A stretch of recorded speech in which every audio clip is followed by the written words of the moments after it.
Ross on there. All right, so who else? Where we got here? Well, he's a bit more regular now, so we're gonna bring in the other Steve from Comics Asylum, because he's been pretty much a regular now on Fantastic Four, or at least the last few for sure. So we'll bring him in. You ever play roulette? Always bet on black. Gentlemen. And he picked that. That's what he wanted. This is how this went. I said, you're on pretty often. Maybe I should get you an intro. And all he said was, "You do a Passenger 57." I said, "Stop talking." I know exactly what you want. I know exactly what it is. You do not need to say another word. I know exactly what you're thinking, and I know what it is. So you are worthy of that intro.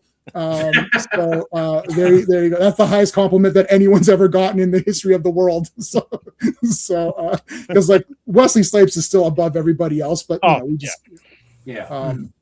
okay. Who else we got? All right, let's bring in we'll bring in Charlie, because Charlie's been on, hasn't been on in a while now.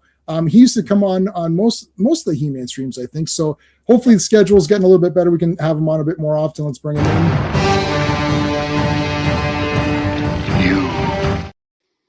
It felt like a lot of shade being thrown directly at Charlie. What are you talking about? There's no shade at all. We're doing a lot of He-Man stuff. You would think we'd have a He-Man fan show up once in a while. What's going on here, man? Where's the? All right. Okay, let's bring in. So we've had Dan on. Everyone's gonna get the he'll get the He-Man the Conan intro. So Dan's been on a few times now, so let's bring him in.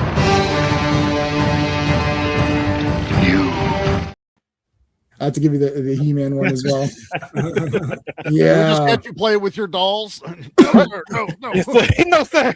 Oh man. That I got those in the glass case behind the thing over there. I brought out some other stuff that I can show you guys. All right. And last and least, and certainly least, of course, his idea. That's just mean. Wow. Last and definitely least, and we can't wait any longer. I can't wait any longer. Ross, yeah. All right. Woo. Oh my god. Today I'm Sorcerer Ross. Sorry, you're Sorcerer. Oh, well, I really like that. I take that back. You're not the least. So then it has to go to Dan. I don't know. It's got to go to somebody. Hey, speaking of, on the back of that, speaking to the Canadians, is it bad form if you use the Bob and Doug McKenzie voice when speaking to Canadians? No. No, you're a little soft on your mic, so I don't know if you want to adjust your mic a bit. But no, you could talk Canadian, eh? Like we're doing a stream on He-Man, eh? And that was a great, it was a beauty TV show. I remember playing with those figures when I was a kid, eh? Like even the other day. So yeah, you could definitely do that. Skeptic is here first. He's Canadian, so there you go. You just watched this last week, fresh in your mind. Good. It's not gonna last long, I know, Skeptic. So we'll try to get through it. Al is here. What's going on, Al? DJ, how's it going, dude? This is an Oscar watch. I was going to say this is Oscar night. No one knows. Yeah. No, we don't want you on, Skeptic. You're too. We already have enough. We don't want any gingers on the screen. Oh man! Wow. No soul. No soul. Skeptic's cool. Yeah, okay. Maybe I'll throw you on, buddy. Maybe we'll put you on. Why not? I'll throw you on. Give us a minute to talk it out a bit, and then I'll shoot you a link.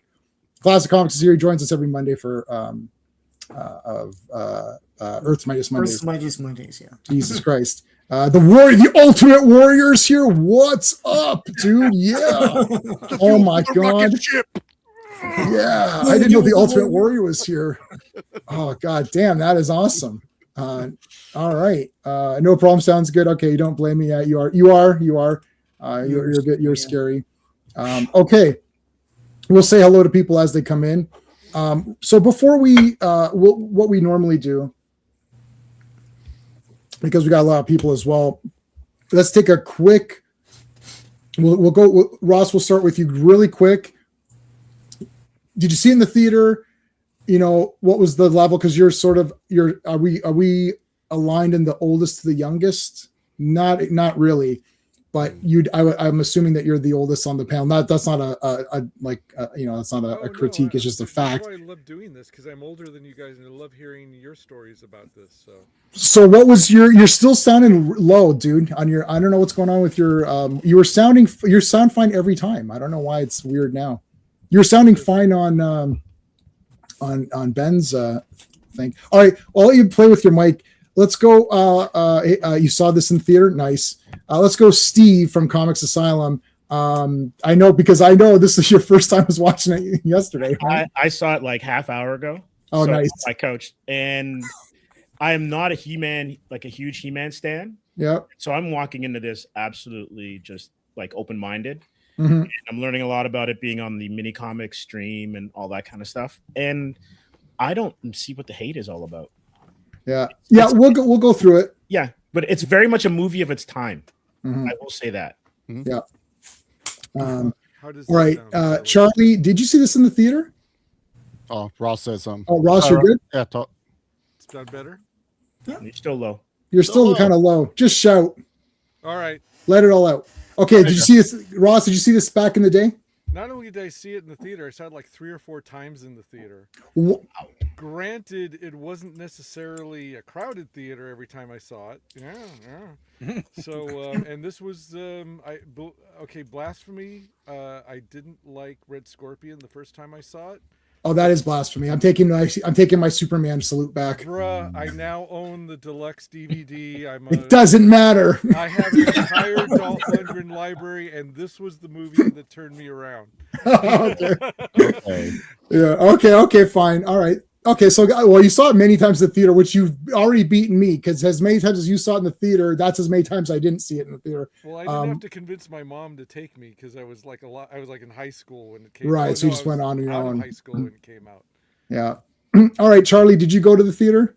No, I didn't get to see this in theater. We didn't go, like I've said before, our biggest thing was it wasn't like down the street for us. So to go to the movie theater, there was a local one, but it was a one screen. So if it wasn't like the best movie coming out, there was no money in it. But my thing is, I saw that poster in the video room. That as soon as I saw that coming soon, it was an insta rent as soon as it released that week. And wore the heck out of that tape that first week. You mean this tape right here? That tape right there, brother. And that poster, that was the poster hanging up and it was this big and that poster right there. Yep, just like that one. But yeah, I was enamored with it because I was already a He-Man fan. So yeah, I watched it at home, but I got to watch it as many times as Ross did in that weekend. Awesome. Dan, did you see this one in the theater? No, I'm like Charlie. I didn't get to see it in the theaters, but it's been in my life as long as I can remember. Watched it on TV as much as I could see it. I've owned the DVD. I've got the Blu-ray. So yep. I'm like Charlie. I grew up, born in 1980, so I grew up with He-Man and She-Ra and all that stuff like that. So it's always been there for me.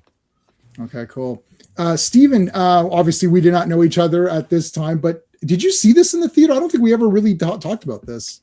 Not only did I see it in the theater, I made my mom take the day off work to take me to go see it in the theater. Good job. You've done well. Yeah, it was my mom. She loved putting together like Castle Grayskull and Snake Mountain. She actually loved the toys as much as I did growing up. So she was jacked to take me to go see it. And I was like, yeah, you got to take me to see it. It's Masters of the Universe. Right. Okay. Sean, you saw it, right? Yeah, I saw it in the theater. My mom took me to see it. And I saw the trailer. I'm trying to figure out what movie I saw it in front of.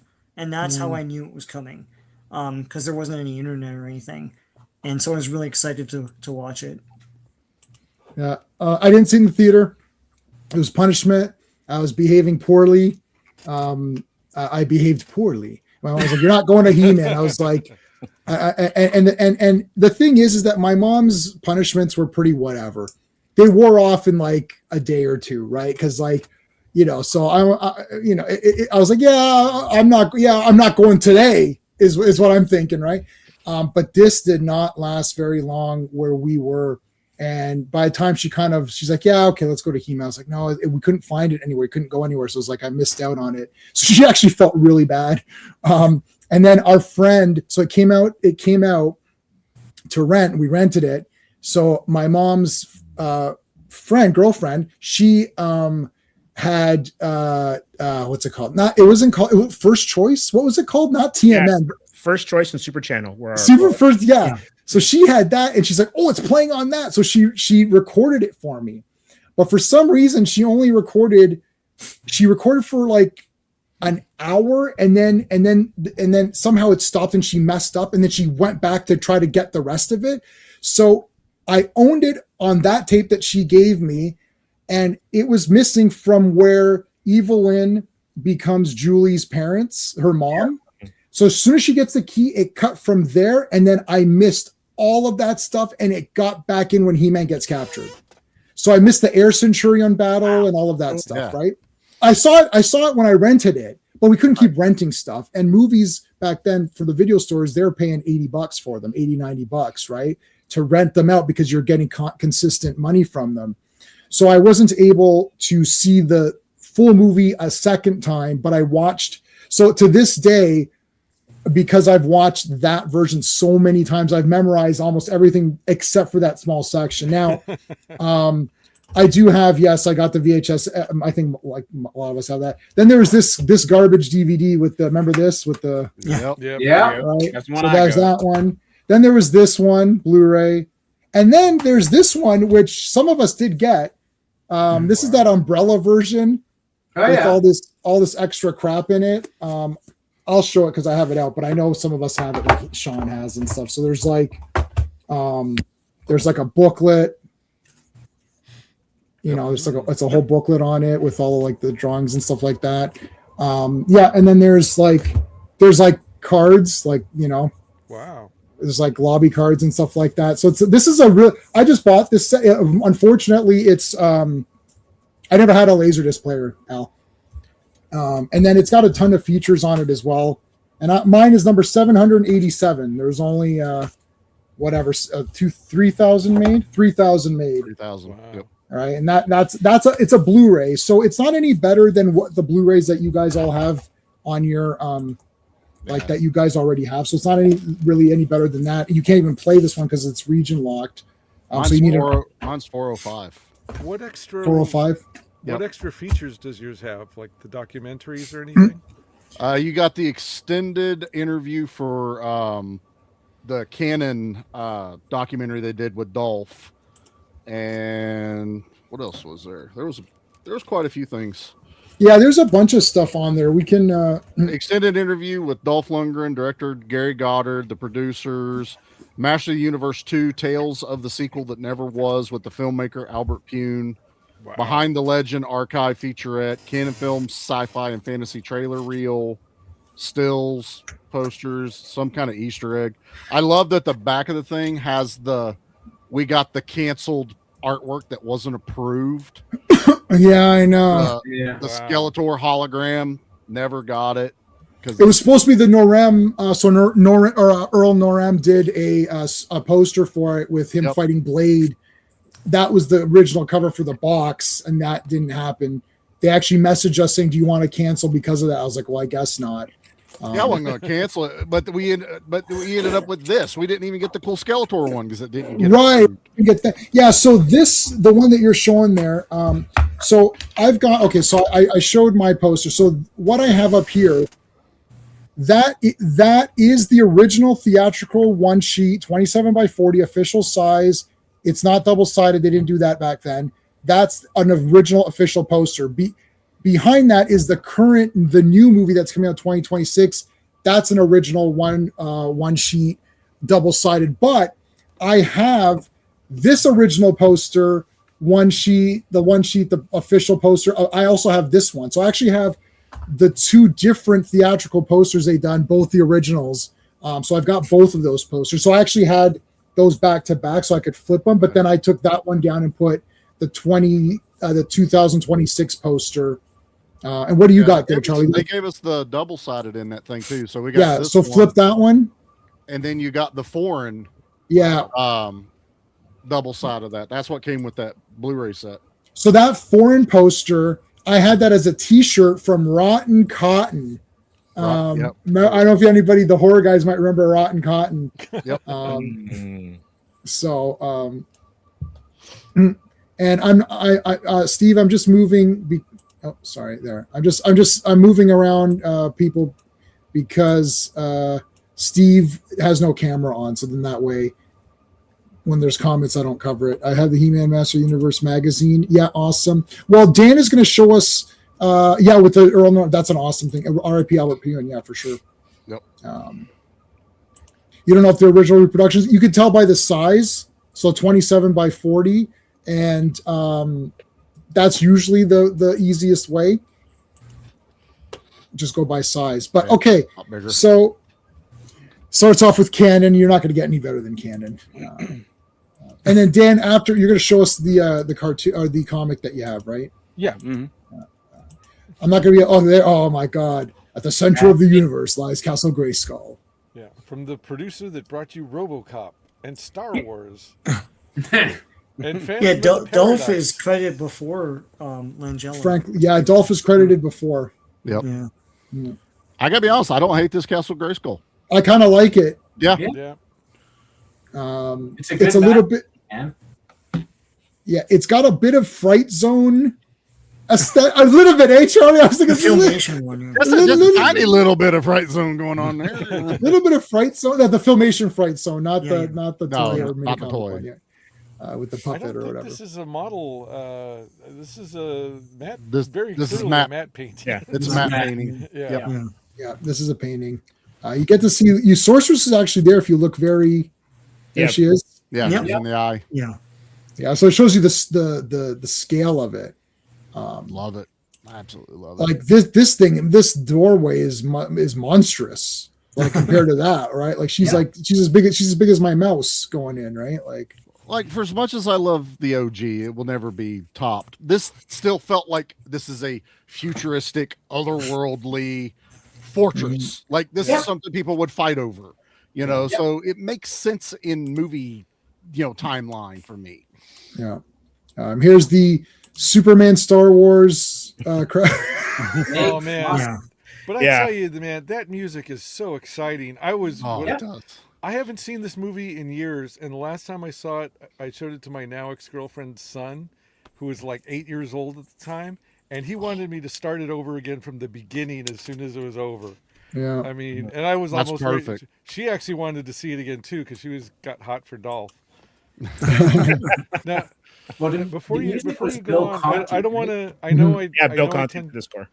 I know I tend to ramble, so I'm going to try to be short. But William Stout's credits are at the beginning of this.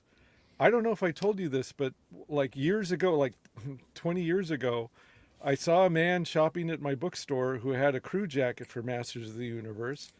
And I approached him and I said, "Hey, did you work on the movie?" And he said, "Yeah." And I kind of think I knew who he was because I'd seen pictures of Bill Stout. And I said, "Are you William Stout?" And he goes, "Yeah." And so like every time we talked for like half an hour, and then every time he came in, he would chat and then he would tell me stories about the making of the movie and all that. So Awesome. I got That's like awesome. I got three of them, but I'll spread them out over the thing. And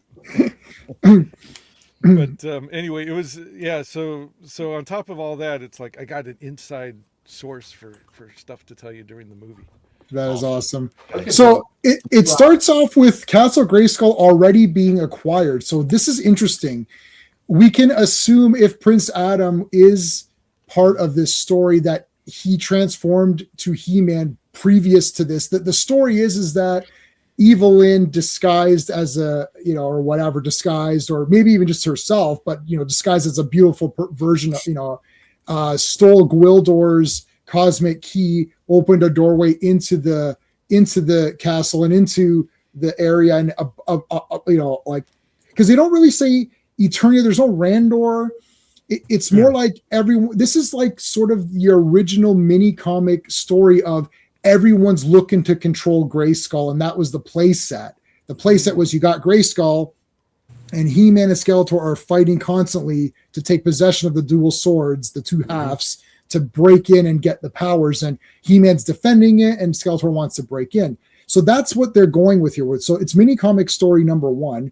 and Skeletor wins. So I was surprised when taking notes. I was surprised how many victories Skeletor gets, and Evil Lyn. Evil Lyn gets a lot of victories here, and this is one movie where He-Man doesn't look like a fool, and neither do his friends. But Skeletor also gets victories, but is still able to get defeated, and no one really looks stupid. Like they somehow were able to do this without sacrificing anyone's like street cred or whatever, right? Like it's Skeletor is freaking dangerous in this movie, man. yeah, he's dangerous. Yeah. Yeah, and the thing is, so we didn't get a good look at it when you went by, but like the set with that matte painting that makes it look even more huge is, there you go. Look at that. Look at that.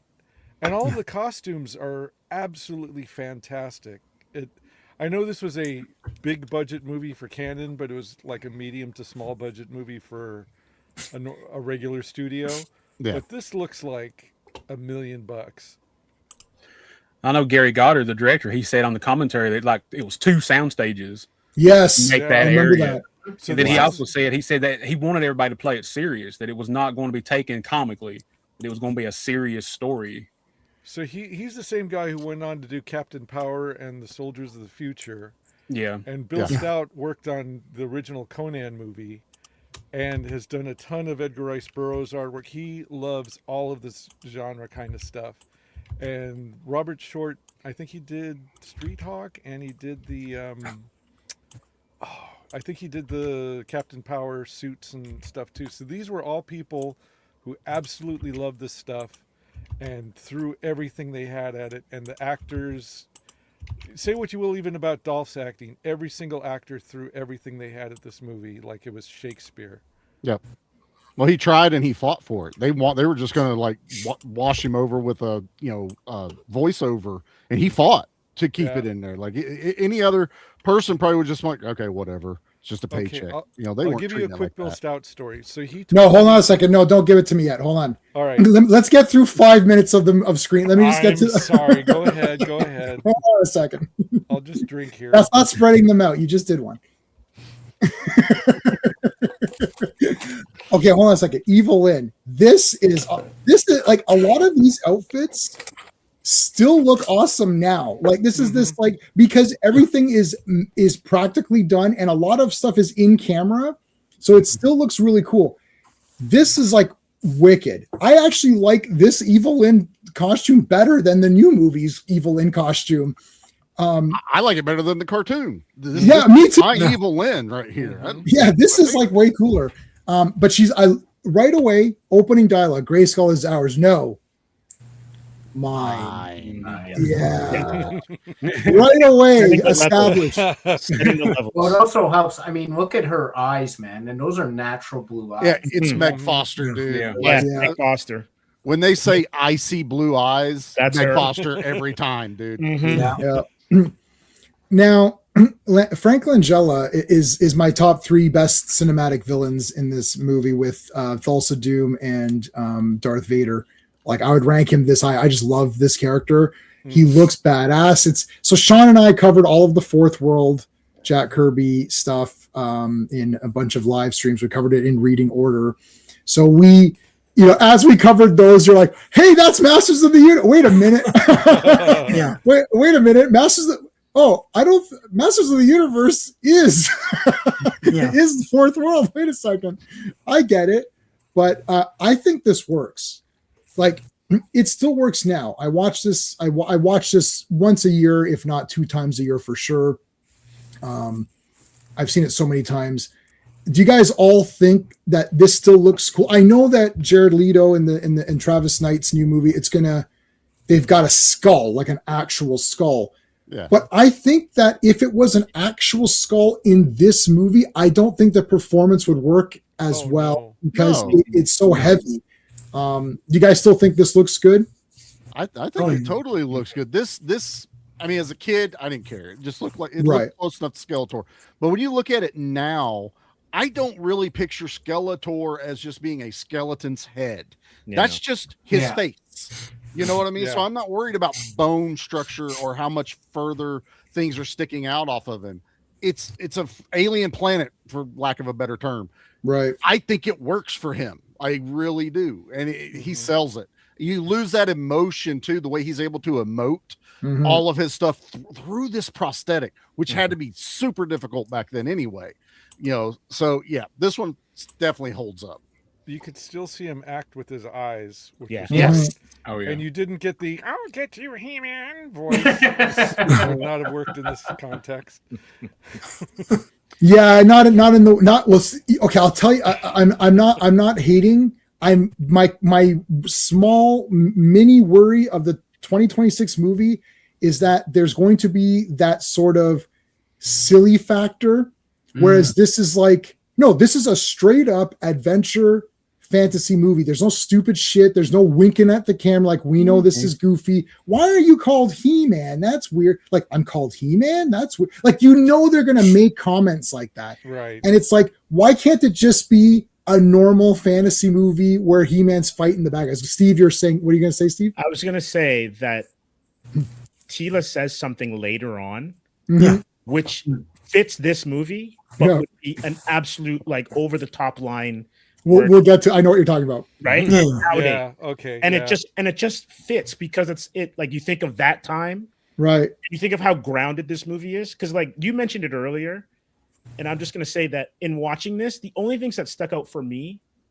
was Earth because it's 87, it's Right. crazy dated. But Eternia is timeless for me. Yeah. The designs, like you can put these same designs on screen now and they work. Yeah. Oh, yes, I agree with that. Hey, Slade, how's it going, dude? Now, even now, though, the dated factor works in its favor. Mm-hmm. I agree with that. I think Yeah. it really does.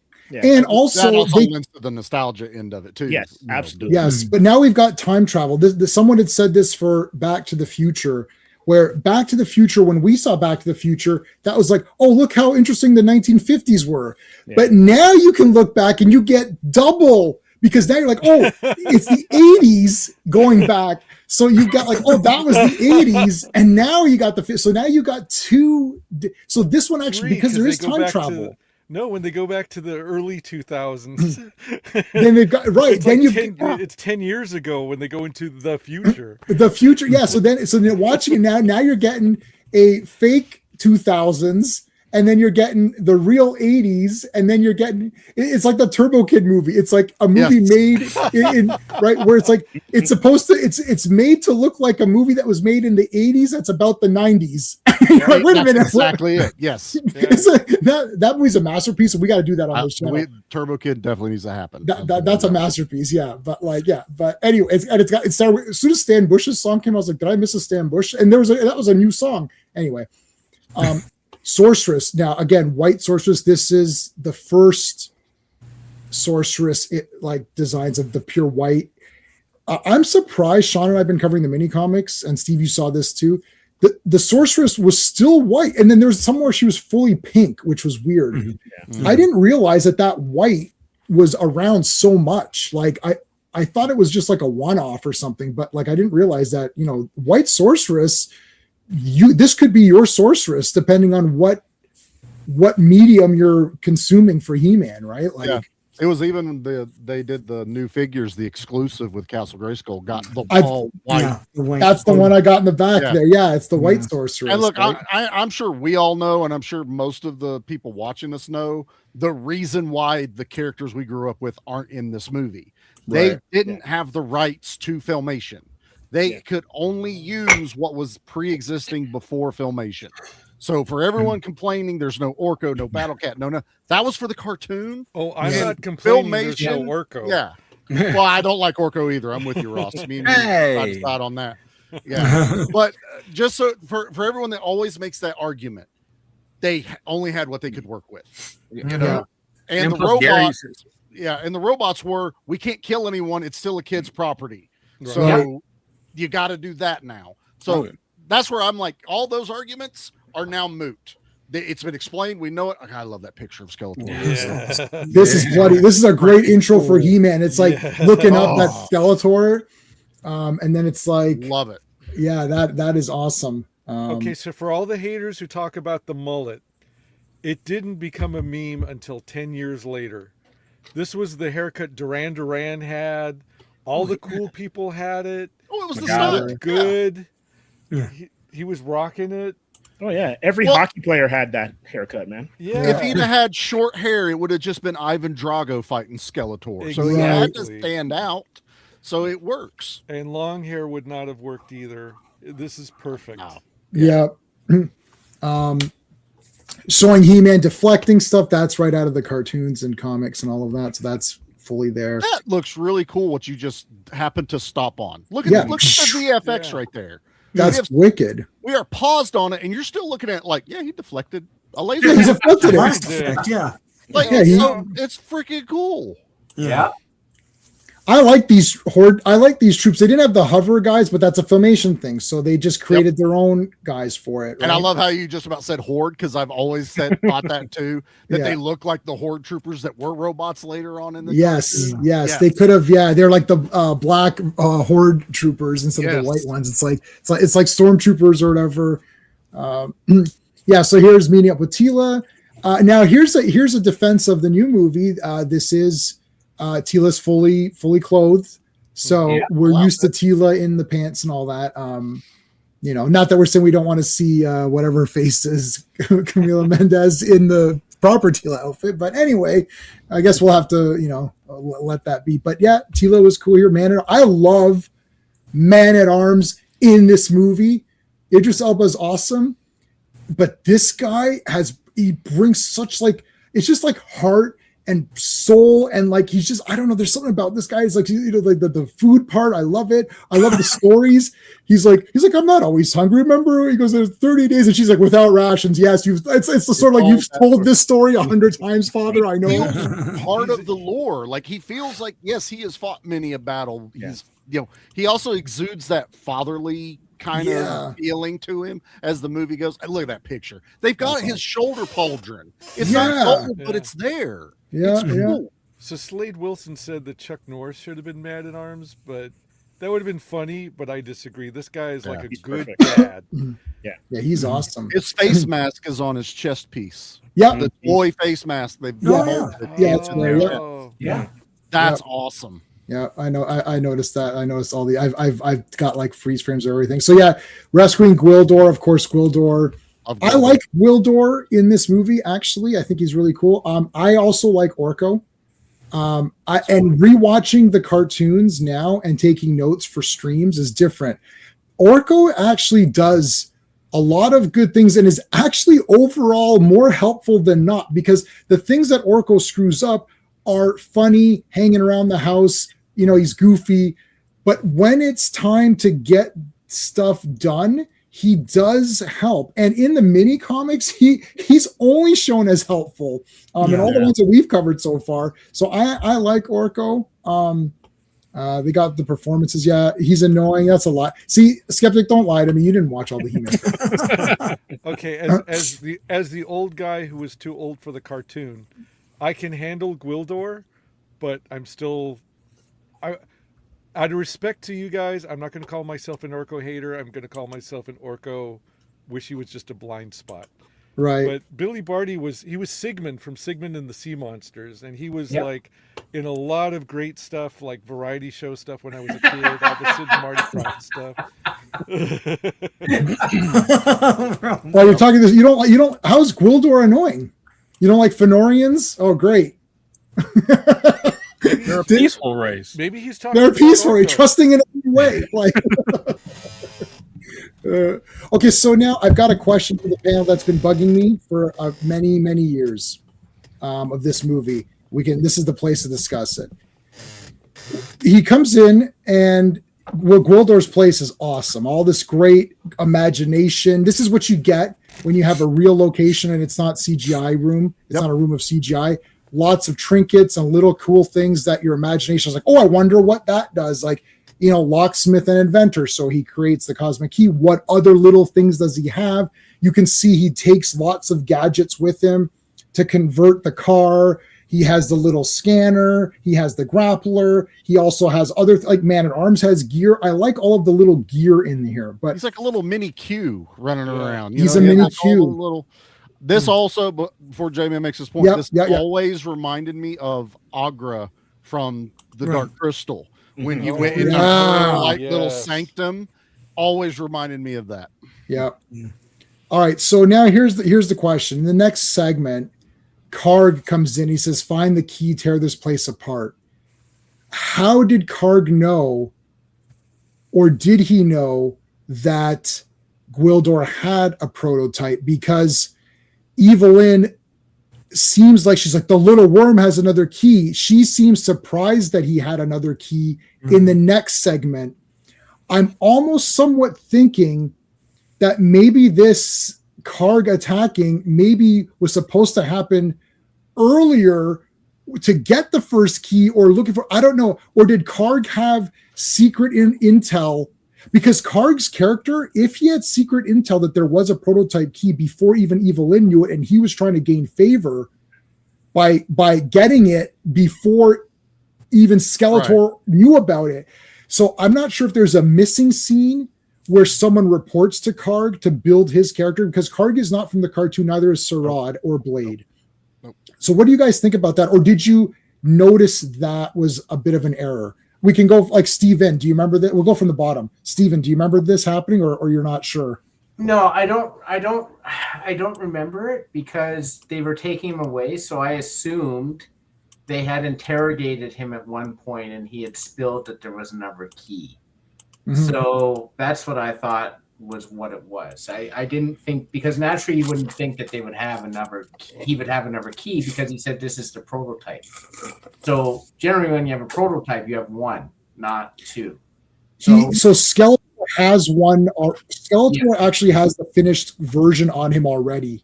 Yeah. At this point, that's how he got into the city. Yeah. So the prototype that Gwildor had, we can assume that he finished it after the fact. I guess that makes sense, right? So Skeletor steals the key, Evelyn steals the key, Gwildor is using the prototype and fixes that one up. I think we can assume that, right? Because Well, it was a glitchy one. Like that's the first one he built, and he revised it for the one Skeletor has. So the other one may not be 100% perfect, but it still functions. That's what I thought. Is like, right. But Karg knows about it because he's like, find the key, tear this place apart. Well, or does he not say the word key? I don't think I don't remember him saying key. Me either. Because Gwildor's already captured. They free him out of the net. I feel like if I was doing the story, Evelyn tricks him because he says a beautiful woman came to me. So, she gets the key. Maybe they realized they needed Gwildor to figure out how to work it. He does say key, goes, find the key, tear this place apart. So I'm telling you, unless that's he's an editing thing. Yeah.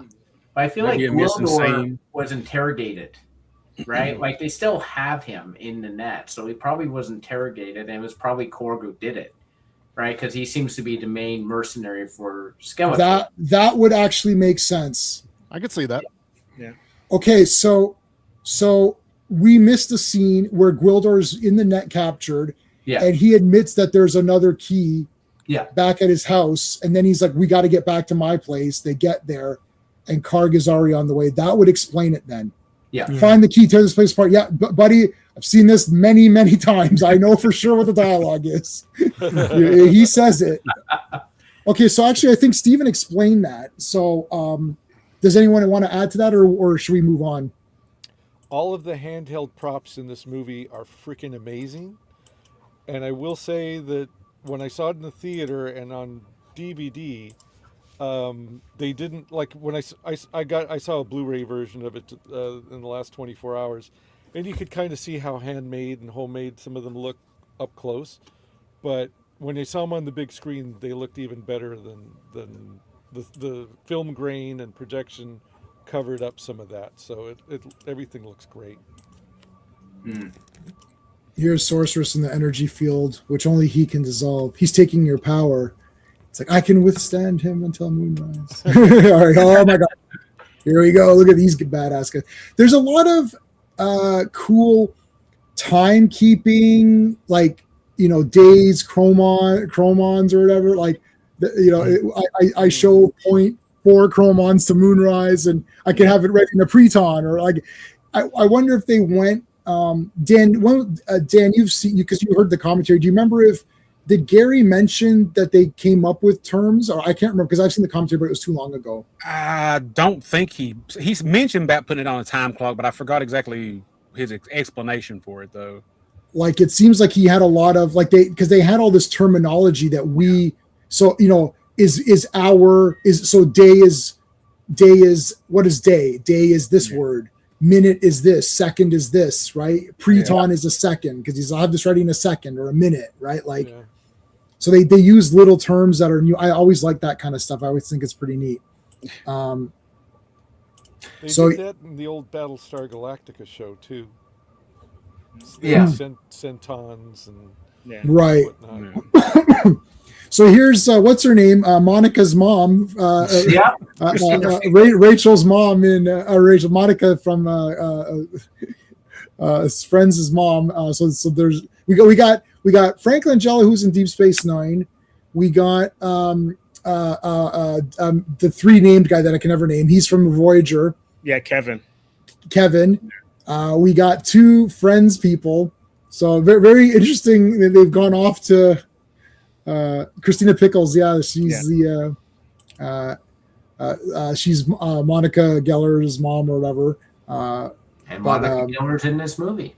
And Monica's in, Robert, I know thanks, buddy, but I know you said it. Someone yesterday's chat said it, and this was last night, less than 24 hours ago, and I've already forgotten.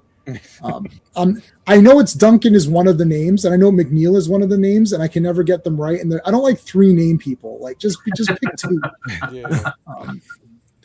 Just pick two. Like what are you trying to be extra for? Like nobody wants middle names or this other bullshit. All right. Damn. There's Dolph. As the guy whose name is J, the letter J. So Yeah, it makes it easy. Yeah. Super easy. You have four names. Oh. Okay, so here's the key. It's working. He-Man, Tila, it's working. Love it. Let's go. All right, so this is really cool because this explains why the key doesn't land with them. It goes in, whatever Slightly later, yeah. Slightly later, so it kind of lands in a different section. Wow, so that's explained. Mm-hmm.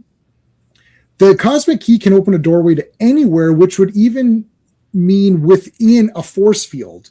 So even though the sorceress's force field is like whatever 2 feet or whatever it is, it can open a doorway into that, provided he can calculate the specific tones.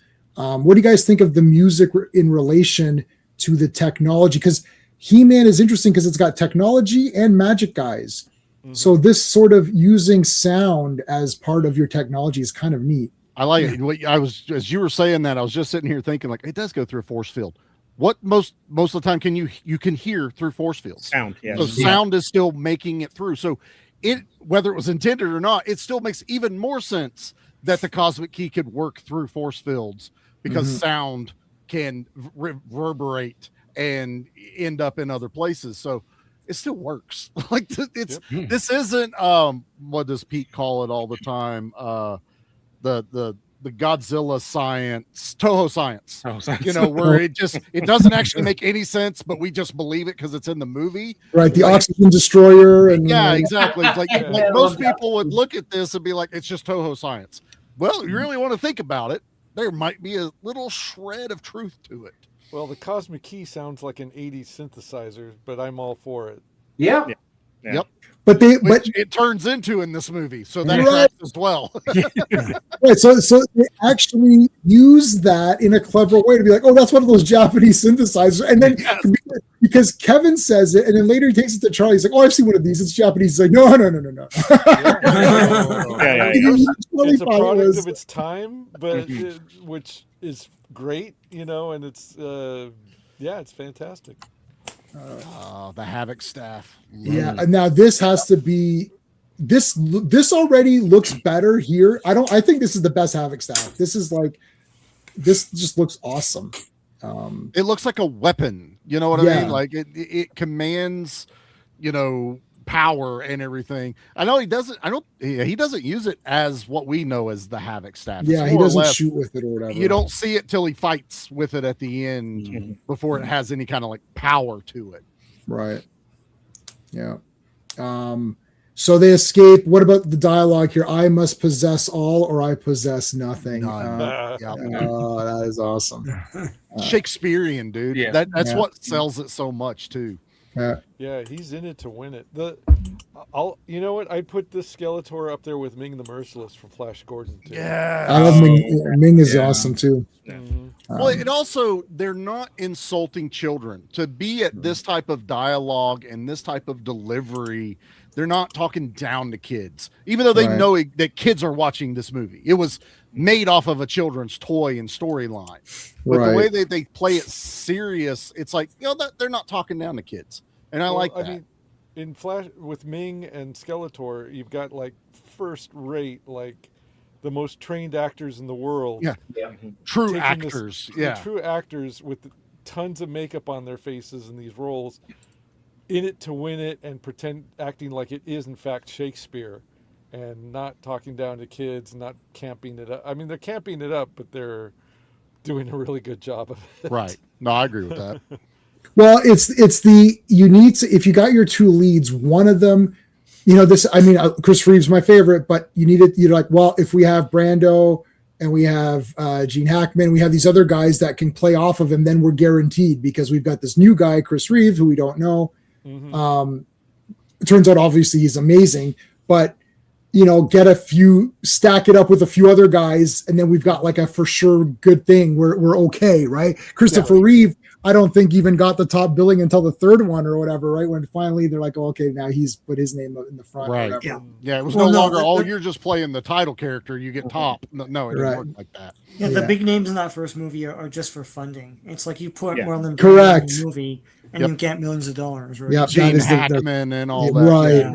exactly. Yeah. Yeah.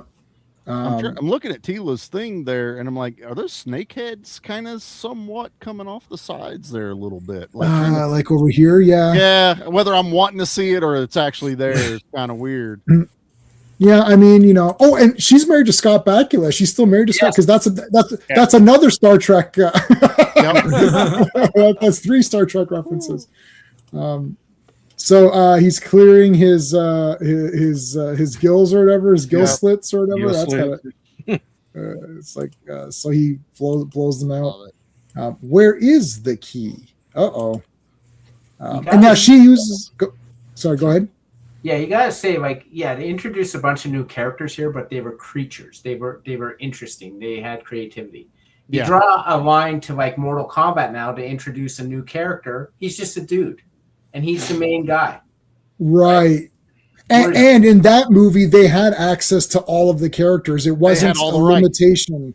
There was Yeah. a reason to do it. Here, they had a reason that they had to do this. Otherwise, it's only going to be 5 characters that are going to be in the movie, and you need a little bit more to make it feel like a world building kind of storyline.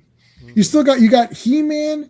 Okay, so hold on. He-Man, Tila, Man-at-Arms, Sorceress, Skeletor, Evelyn, Beastman.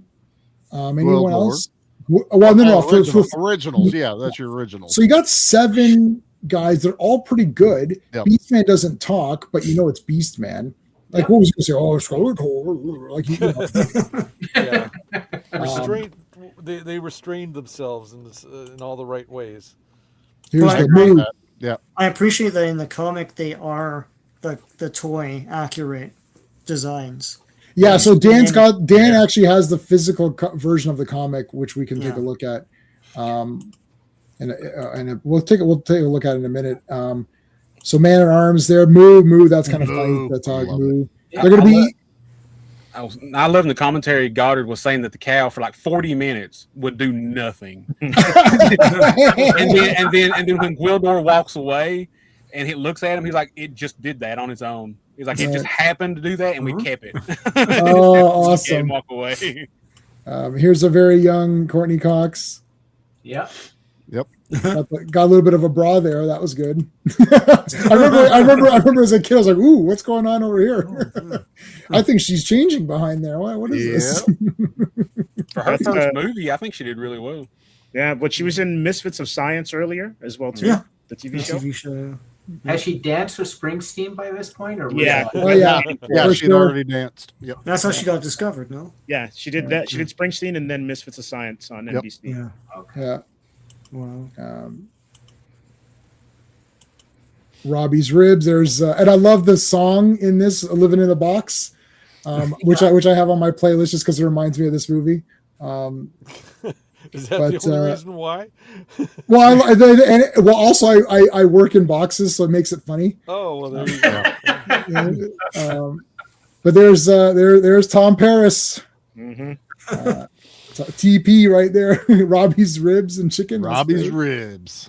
It's awesome. So I love as an old soldier learns to follow his nose. Father, you're always hungry. I'm not always hungry.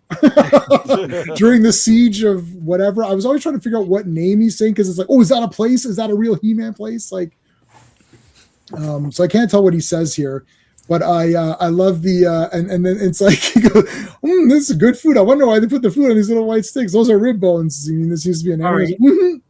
So when I was a kid, that was the biggest retcon I couldn't get past. It's like you could change the characters, you could have Gwildor and all that, but Eternians being vegetarians, I was so mad. I was like, I'm pretty sure Wow. they ate meat on the show, buddy.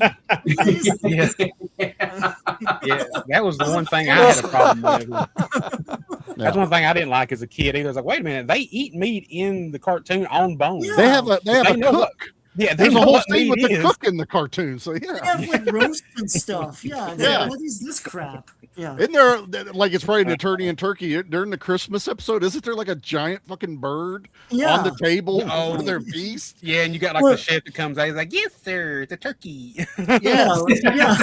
Especially in the store, they're eating like a big roast and stuff. Yeah.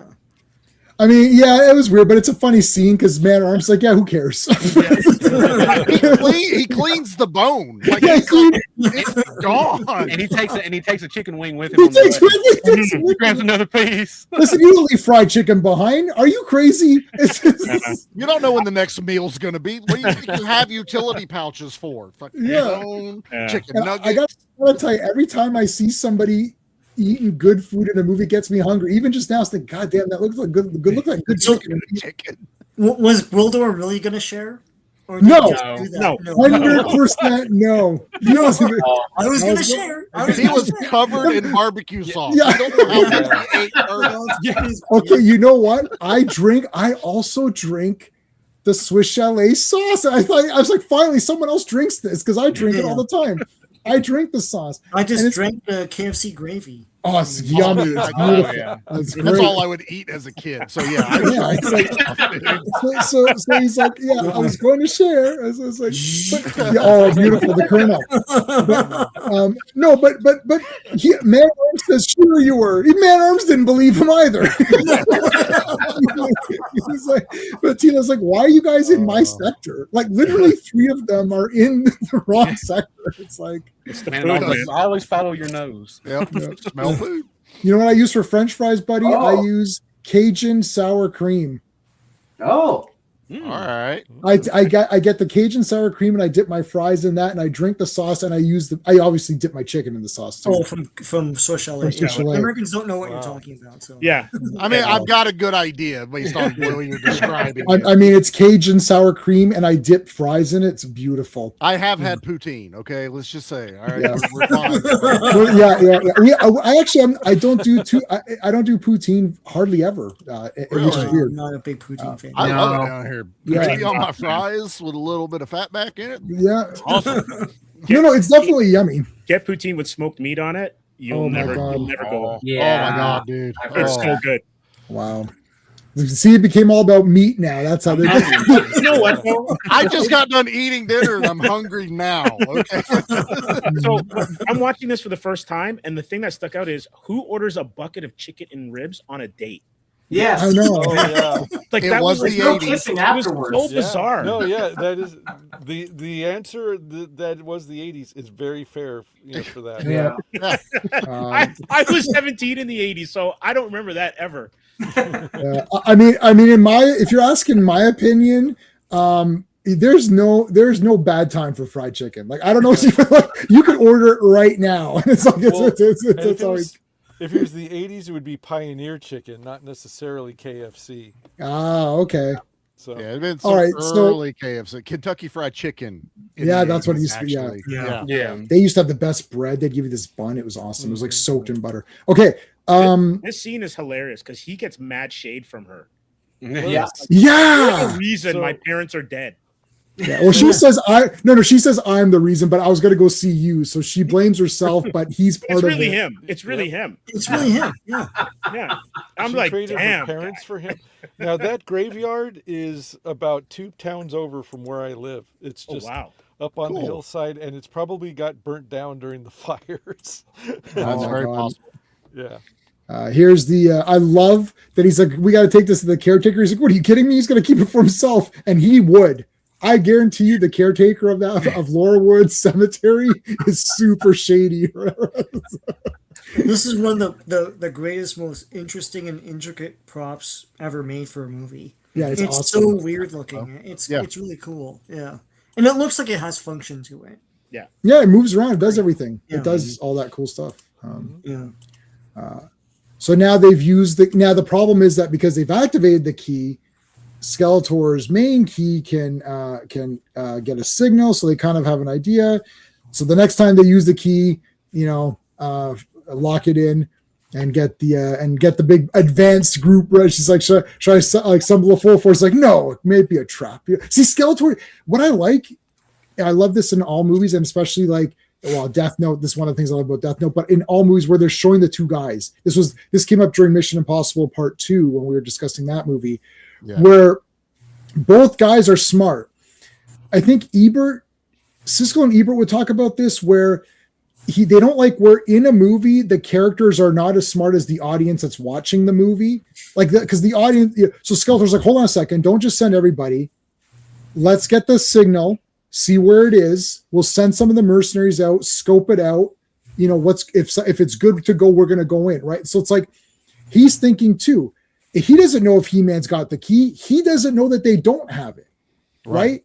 So it's like he's making the right moves based on the information that he has, and He-Man's making the right moves based on the information that he has, but he's still being a hero because he takes time out of his search to help Julie. He doesn't know what this whole thing is about. He hears a girl screaming, and He-Man's going to the rescue. Right. There's a lot of heroism in here that they didn't do in Superman, but they did in this movie, where He-Man never looks stupid, not even for 1 second. No. I agree. Right, Yeah. like every second, and Skeletor doesn't look stupid ever, even when he's losing. And He-Man's getting whipped, and he's not going down. He's not acting like a bitch. It's like, no, I'm not kneeling to you. It's like that's Like it. a biblical hero in this movie. He is a Very biblical much hero. so. Yeah. Yeah. Skeletor's more of a tactician, just like what you're saying. Like he's logically thinking through. Yeah. Like you have to believe he could take over a planet. That's what we have to believe. He Yeah. didn't just happen to take it over, so it Yeah. works. I like the sound check here. This is clearly a rich kid high school because no prom looked like that. No, no. Yeah. And Goddard said that the Illusions was actually a band that he was in when he was in high Oh. school. That's cool. Is that what Oh. the screen credit at That's the cool. end is? It says the original Illusions. Yeah, I guess so. Yeah. Okay. All right, let's see. I'm going to amp this baby up, see how it sounds. How did it have an audio jack? Like, is that the one correlation we have with the? He's just saying the word amp. He's not actually connecting it to anything. He's just like saying, I'm going to amp it up. It's just like Gonna a. hold the microphone up to it. Yeah, okay, yeah, he can do the microphone trick. It'd be hilarious if they just put an RCA jack at the bass. Yeah, maybe. Yeah, it's not plugged into anything. So I like this. Yeah, it comes up the now this because they push the button and they press a bunch of stuff, so it's almost like it's trying to open. So like they are opening up portals to somewhere. It could be an anthill in another planet. Like I don't know. They've opened up something, right? This is how I play Totally. video games. I just button mash. That's what they did. Yep. Yep, just button mashing. Oh, I'll tell you right now, if you're a kid in the Nintendo, and if you sat down and you open up an instruction manual, it's like, what are you doing? or Yeah. go to state of play. It's like, are you stupid, never did. kid? Like, press the Yeah. buttons and figure it out. Like, Right. Anyway. When you okay, rented games, you didn't get the instruction booklet. You just raw you- dogged that shit, and you just went. yeah. You Hey, just go Joe, into a how's it going, corner- dude? Go into a corner and spin around for an hour. Yeah. Yeah, every word that Skeletor says is absolutely awesome. A curious quartet, da-da-da, right? The music, da-da. I have assembled your finest warriors. It's Star like, Wars. This is straight out of Star Wars, right? and every guy gets an awesome intro. I love. Okay, first of all, introducing each guy. Damn it! How can I not chapter to them? Oh, hold on. Yeah. there it Oh, is. There it is. It was just right. This guy looks like Flash Gordon. He's a Yes, fly. like He's those guys at the big long table with Yep. the goggles. Yep, I got those vibes too. okay. There's Beastly. You kind of see them. So there's. Does everybody remember the names or the? It's like, I have assembled your finest warriors, and then each guy gets a. yeah. Dun. Yeah, Zerod was awesome. It was the Predator. Sauron was still the biggest whiff in this movie. Is we lost him way too fast. Yeah, Switch we it with lost- Karg. Kill Karg and leave Sarad. Yeah, Yeah, you know- 100% agree. 100% agree. Yeah. Yeah, you know, I don't know. See, I like all four. I kind of like Karg. I don't know. There's something about him. He's a bit. He looks cool. He's got 80s hair everywhere. Yeah, he's B. Arthur basically. He's got. I have assembled your finest warriors. Blanche. Rose. Theme song is thank you for being a mercenary. Well, the dude with the Somebody, hook. somebody make that real. I need that. Yeah. We got Hey, AI all now. of the Golden Girls. I need it now, man. Yep. I have And assembled. then still keep Blade. Like I want all of the Golden Girls and still Blade. Still be there. Well, the dude with the hook looks like Vinnie Vincent from the Yeah, middle that's era of hard. Kiss. Oh god, That's great. Okay, so you don't even get to see him, but I've got my Blade, so I need Oh. that blade. I need that love blade. my Blade. I've got the You got the one classics I've got. one. Or no, you got the one before. The J-Man first one. convinced me to get this one before it sold out. So Is that I'll the take classics or the Masterverse? Oh. No, this is the Masterverse. Masterverse one, which Yeah, I think It's is a little bit awesome. better. Yeah. Yeah. He's got the I whip. need a It- blade. Got the whip and Really everything. awesome. And I'm glad that I'm actually happy that I did that for you because that thing is gone as shit. It's gone. gone. Like you It's can't gone. like you can only get it on second hand now. So And it's hundreds of dollars. Yeah. and speaking of Anthony DeLongis, there he is. Oh, he is awesome in this. So he also does the fight at the end. And he did he's- all of the sword choreography for the movie Yeah. as well. So So the guy with the lizard man with the Sauron. Sarad. Sauron. Yeah, I gotta hand it. I mean, that was an effect that they didn't really need to do, but Yeah. they went for it. You know, Yep. the breathing neck thing. That was. Yeah. That's probably why they killed him right away too, because it's like, oh, I don't want to. Probably cost a lot to keep bladder it. effect. Yeah. Yeah, that bladder. Yeah. Also, Yeah. the most brittle toy from the vintage line because of Yeah. the gold plastic that Yeah. Oh, wow. trades. Yep. Yeah. And it's just terrible. Yeah. You can't get that one's like really expensive. And he would spark out of his mouth. Not that he did that in the movie, but Yeah. Wow. let's just make it a PlayStation. Just to have something, him do something. That was Do a little it. Extra. The costumes here are great. So when I was collecting the month, I had 2 monthly subscriptions for a while to the Maddie Collector series, and then I took it down to 1 subscription because it was expensive. But when the movie guys came out, I grabbed all those, of course. And Blade looked awesome. And it was funny because my wife I was showing her as I was getting them every month, saying, "Oh, check this character out." So when the movie guys come out, she's like, "Wow, these look amazing!" I was like, "Well, they're all from the movie, so it's all like super detailed." Because the classics was just the regular guys. You know, they made them look cooler with new toy technology and better posability and all of that. But the details on Blade and I got Karg Masterverse. They never did Karg in the other. No. Oh no, that's a lie. Did they? And I think they do. They did. I have Karg. Yeah, sorry. Different Evelyn color. is what? No, Evelyn they didn't do in Maddie Collector. So I had to get her Oh, separately. that's right, Maddie. Yeah. And they didn't do Maddie Collector Beastman, and I missed out on Beastman. Yeah. So I never got the Masterverse or whatever it is, Beastman. But the other guys I have, and they're awesome. And Blade is just super cool. I love Carl here, who just gets like killed, like not killed, but Beat up. oh, look at that. This is like so these cool. are all like 100% Bill Stout style designs too. Mm-hmm. Oh yeah. Yeah, these are. So awesome. These could have been in Conan. Oh yeah. Oh yeah, these are all awesome. Mm.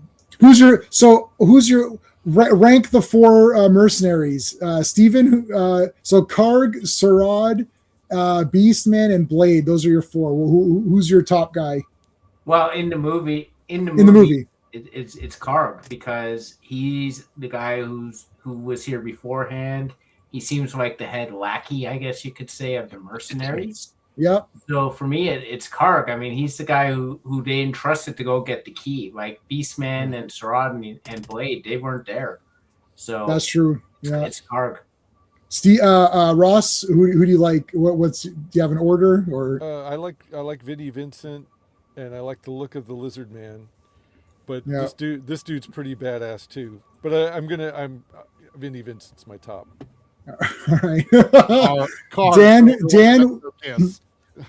Dan, what's your ranking of the four mercenaries? I'll go probably Blade would be my top. Then I would go Sarad, Beastman, and then Karg. Right. Be That's mine. pretty close. That's pretty close to what I'm going to say. Steve? Card, just because of how he functions in the story, but Blade visually. Yeah. Charlie, you're going to have the same as. I'm right with Daniel. Yeah, I knew it. Blade, Sauron, Beastman, Karg. Uh, That's it. Sean, Karg has a hook. He fucked up somewhere and lost a whole ass hand. yeah, And I'm gonna say it's probably Blade that did it. So Right. immediately Blade's the best. What if he's a former pirate? What if that's Or that. Right? yeah, but Blade lost an eye as well. Well, maybe he has a screw-on hand that he just didn't put on for the movie. Right. he was late for work? What are you saying? It's a knockoff trap late jaw. for You work. know that's exactly. He's a knockoff. Yeah, that's what I was thinking. Yeah. Yeah. I would say Blade is the best because I mean it's Blade, and I like Beastman second because Beastman, I just like that he's a big, huge monster, and he looks cool to me, and I've always loved Beastman, and then probably Sarad, and then maybe I guess but I actually really like them all. I'm not throwing shade on Karg. I think he's really cool. I like he's like, he begs your forgiveness, as do we all. We live only to serve you. You know, it's like he's got a cape and stuff. He's cool. I like all four of them, but Blade is badass, man. See, he's already begging for forgiveness. I know. And don't Alrod forget, just standing back there like a badass, like whatever. don't forget I that wonder if Karg Blade looked has it lost up. an eye, or if that's like an enhancement that he wears over his eye. See, there you go. Oh, I don't know. Good call. I Good like call. that. I like that. So He-Man stops what he's doing to save this girl, of course, because he's He-Man. He's a hero. He's a hero. He's not Superman from that. Sorry. And I love when Blade cuts through the chain link fence. I know it's Yeah, not that was real, all- but it looks awesome as Yeah. hell. Yeah. Okay, Look at so this- Sarad here coming up from the Oh, side here. That's badass. Yeah. And look at this. He-Man just beats them all up by himself. There's no dumb thing going on. I have assembled your finest warriors. Okay, well, let's see how they're going to do. Okay, so here's the part where I shit on things a little bit. The way some of these action scenes are shot, I can tell that Dolph trained like hell as best he could to learn the sword stuff. You know, he could box from Rocky IV, blah, blah, blah, blah. But the way some of this action is shot, it's like shaky cam or too close up on some Yes, things. it's not Gross. I agree with you 100%. Not enough wides, and it's through Yeah. the entire movie. Everything's shot almost like it's for television Yeah. because it's 3x4 instead of 16:9. Gentlemen, canon. Yeah. Yeah, I- no, I that- get it, that's, I get that's it. the can right. I get it.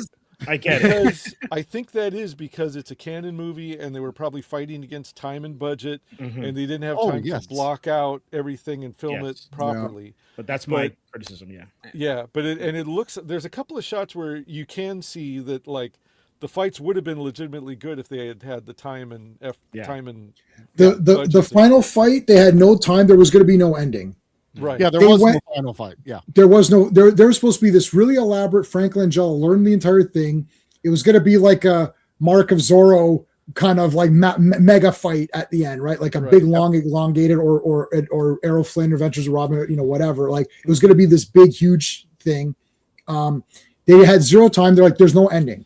So Anthony DeLongis and Dolph quickly threw on the makeup, threw on the thing, film. Literally, that's why it all goes gray, and it's like, Yeah. and they made just so it's almost like a mystical battle that only they're participating in, Right. and just to get an ending out to have an ending. This fight here, Mattel is like literally telling these guys, "Oh no, He-Man can't stab anyone or kill anyone or cut anyone with a sword." It's like, Yep. what are you talking about? It's like they're like, "Oh, yeah, he can't do any of that." Well, he can fight robots. Like he can't stab Blade. He doesn't kill any of these guys. It is like He-Man. The fact that there was even fighting is a miracle. Now, when you're watching this as a kid, you're like, "Oh yeah, the fights need to be better," right? Like as what you guys are saying. But Right. when you learn about this production, we're lucky we even had this scene at all. Like, yeah. Yeah. like I appreciate what they were up against now, and I forgive them for all that stuff. yeah. And but it's That's the, where you got to be. Yeah, it's You still gotta- pretty close up, like, and also like when the lasers kick in later on, it's just like lasers and chaos and explosion, just like nobody's getting hit or anything. It's just things blowing up, and It I'm was- like, right. well, As the movie went, it got to where Canon held the movie hostage. Yeah. So Mattel was giving them money hand over fist. And then Mattel's like, we ain't got any more money. And then Canon's like, okay, we'll just stop. Because they're Right. capable of doing that. They Yeah.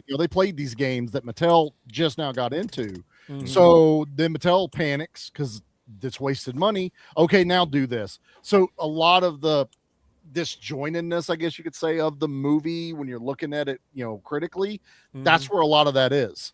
And it's like I said, it's a miracle this even got made. Right. Like, it's- Yeah. Am I in the minority on this one though? Because I'm watching this for the first time, and I'm like, I wanted more Dolph.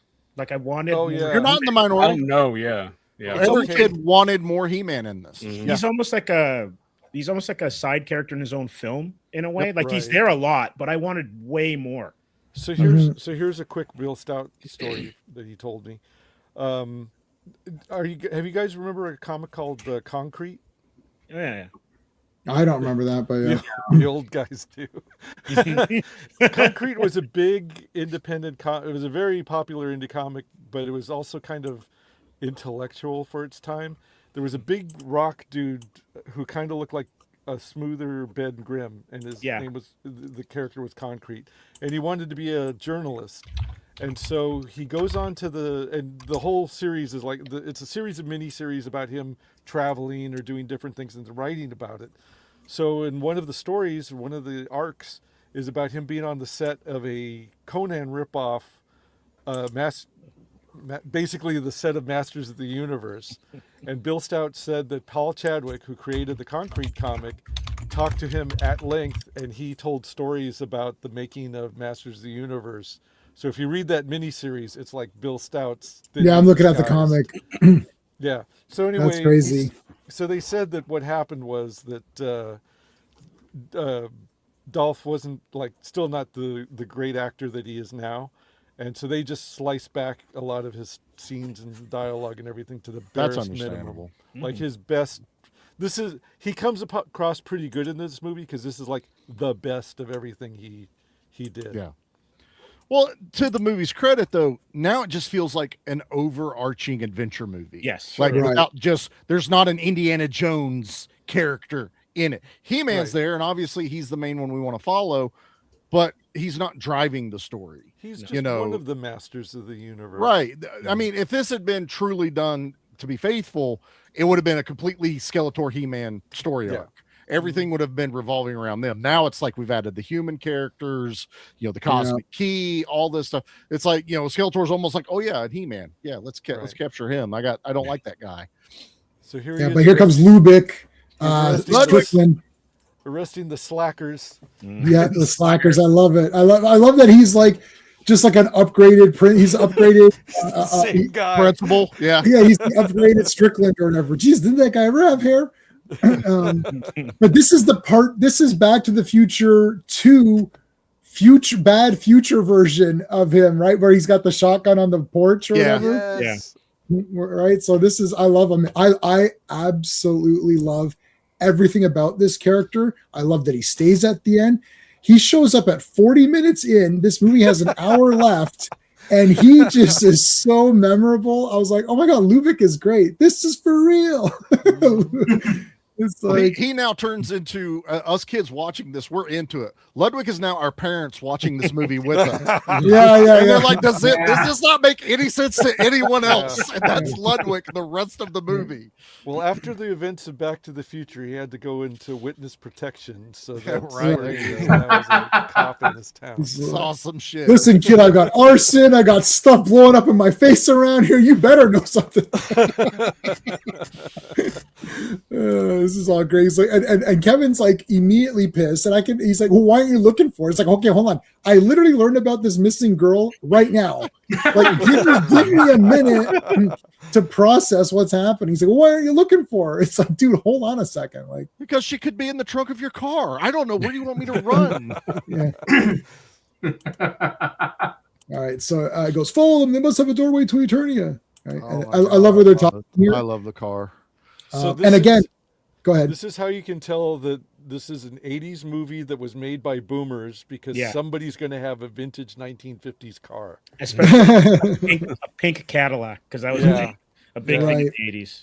J-Man knows this, and I know anyone else that's listened to the episode we did on this, but growing up, my sister had the Barbie's baby blue 57 Chevy. Mm-hmm. And I cannot tell you how many times my He-Man characters took it over and we reenacted this scene from the movie, because He-Man can drive that car. It looks awesome. And still, he fit. I didn't have a lot of vehicles growing up as a kid because they were the more expensive ones. So he had to have a vehicle. So He-Man in a 57 Chevy was a regular sight growing up in my childhood. It runs on neutrinos now, right? So, Runs on whatever that needs to run on. I like some of the subtlety here where she puts her hand to shake and they don't know what it means, but Man at Arms grabs it like as a, oh yes, like he sort of like, because Teela's like, what are you doing? Like, why is your hand out here? And then Man at Arms knows to grab it because he's a little bit more, he's been around more and he's like seen different things. Worldly. Yeah. He's more worldly and oh man, isn't that it's great? There's a lot of detail in this film. And there is a lot even of the good journey thing is like, where'd that come from? Yeah. I love that. So question, would Man of Arms at some point have been to Earth? Because he seems quite comfortable with some of the customs and stuff. Maybe. I'm not sure. Like the Queen is from Earth in the cartoon, but they don't really. In the early script, the Queen is from Earth as well. So, yeah, I don't know. Maybe just similar cultures he's encountered or something. Mm-hmm. That's what I took it as. Like you said, he's been around Eternia, and who knows? I mean, they don't talk about it, but he's probably left Eternia once or twice. So maybe there was another race or tribe he's ran into that also extended their hand out and you're breeding. Or Marlena told him stories. Sean just died. He just got he's gone.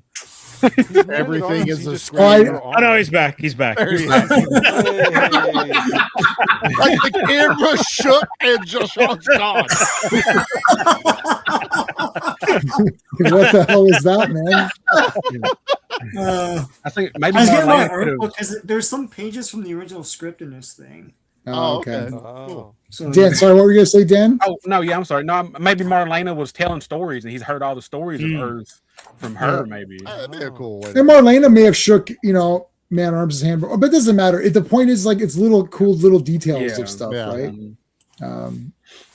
I love this scene, this intimate relationship. It's like I depend upon you for these things, And she's like, for you to rule completely, he must be destroyed, right? She's like, the people wait for He-Man.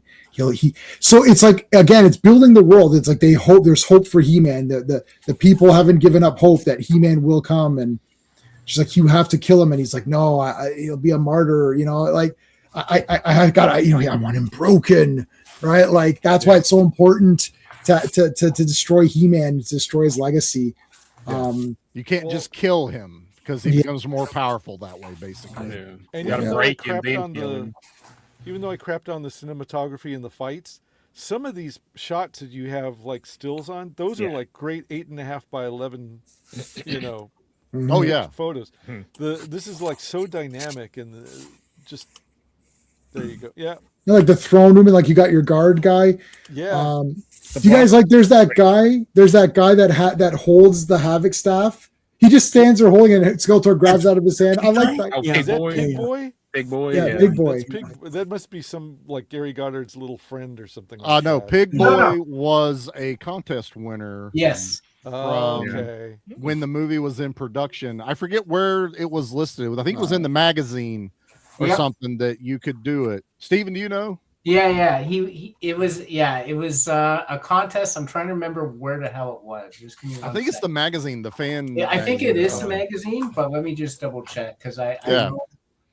know I Because, read this the other day. But they hyped it up basically that you get to be in the movie, all this other stuff. And I think they've interviewed the kid that, the guy now, but the kid, and he's like, okay, put this on. Now you get to stand there. Now do this. Okay, thanks. Bye. It was just literally Yeah. like that fast of it. And Yeah, but if I'm holding Skeletor's Havoc staff, I'm like, I'm coming back and telling everybody on the planet I'm in this effing movie holding the staff. Yeah. well, also you have to imagine he's standing over there going when Skeletor's not looking at him like, I'm Skeletor. Just have his staff around. So our friend RR, who's been on a few times, he's in The Hobbit. Yeah. He's in the Hobbit movie, and I mean, if I was in The Hobbit, like you would hear that every stream, like Yeah, it'd be in my constantly. intro, Well, as years seen later, in The we're still Hobbit. Yeah. As much as we make fun of it, Pig Boy's in the Kevin Smith cartoon, so he at Yeah. least put Pig Boy in there. Yeah. Maybe we get it in the new movie. That would be an awesome little throwback. They should get the same guy. Is he still that alive? would be Yeah. Oh, he's awesome. still around. So Pigman. to answer the question, it was there was commercial ads, and you had to get the entry form at Toys R Us. Okay. Okay. That's a lot of work. My parents would have been Yeah. like, no, don't worry about it. You probably had to fly your own ass out there to do it. Like there's no one like paying for you to be there to be in it. It was just like, if Right. you get here, we'll let you be in the movie. Right. Oh yeah, there's YouTube stuff with this guy. Oh my god, if this guy is in it, that's gonna be a super Easter egg, man. That'll be Yep. crazy cool. I agree. All right, so here come the mercenaries. They failed. There's Karg. Sorry, guys. It's like well, you had time to do your hair though, Karg. No, I didn't. These Earthlings have this amazing thing called Aquanet. Holy shit! Just like a helmet. Yeah, I love Vinnie that. Vincent invasion. But Karg is smart. You see, he goes, "Oh, we were outnumbered because the natives were helping out or whatever, right? Like it's like we were outnumbered by the Eternians." It's like, yeah, sure, Yeah. Right. He's pulling Like Starscream. He's Well, lying. even Yeah. Evil Lynn pulls it out on him later, like, you lying little piece of shit. outnumbered, outclassed is more like it. You can tell it's a mask, but it's a great mask. Yeah. Oh, it looks still awesome. works. Now, and this is another thing to throw back to the way why Skeletor looks like he does. Look at Karg. He's got those recessed eye sockets in there, but Yeah. he just feels alien. It's not like it's supposed to be a skeleton, so it works for these races that are in this movie. Right. He almost seemed like a Skeletor race character too, like where they're these skull. It's like you could say their skulls are on the outside of their flesh. Like an exoskeleton. like an type thing. exoskeleton Yeah. skeleton. Like their skeleton is an exoskeleton, like it's on the outside, which can very easily be like, yeah, okay, that's kind of neat. It's just a really Maybe cool creature Skeletor design. was a racist term that he embraced, like Marvel Zombies. It's like, he, that Skeletor face guy. And it's like, Right. well, How just- dare you. we're taking it back. We're I'm taking gonna it back. use that That's as just- my name. That is my name. How dare you? And I know why they did it, but for me, like especially in this shot, it's like I don't mind the armor pieces because I grew up with Beast Man having some armor, but like take this chest thing off.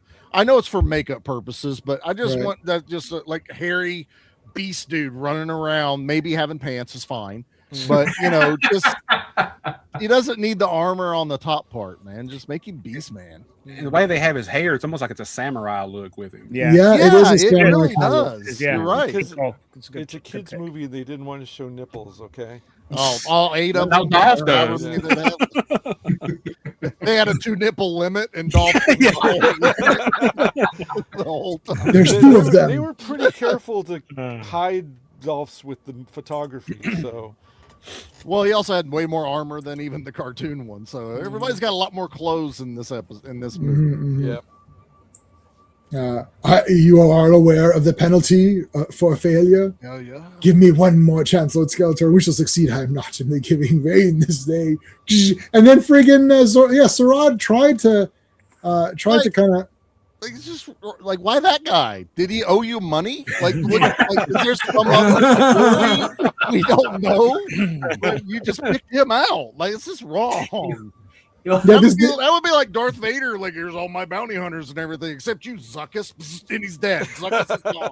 so like there's a deleted scene where this guard talks to this guard. He goes, I knew Zerod was going to get killed first. I had money. I won the pool. He's thinking I just won the pool. It's like no, they're well, you can never really tell if they're robots. I guess they're supposed to be robots, but Yeah, like they're I feel like they're I don't know. I feel like they they could could've- say robots. suits. I thought they were just Well, soldiers. yeah.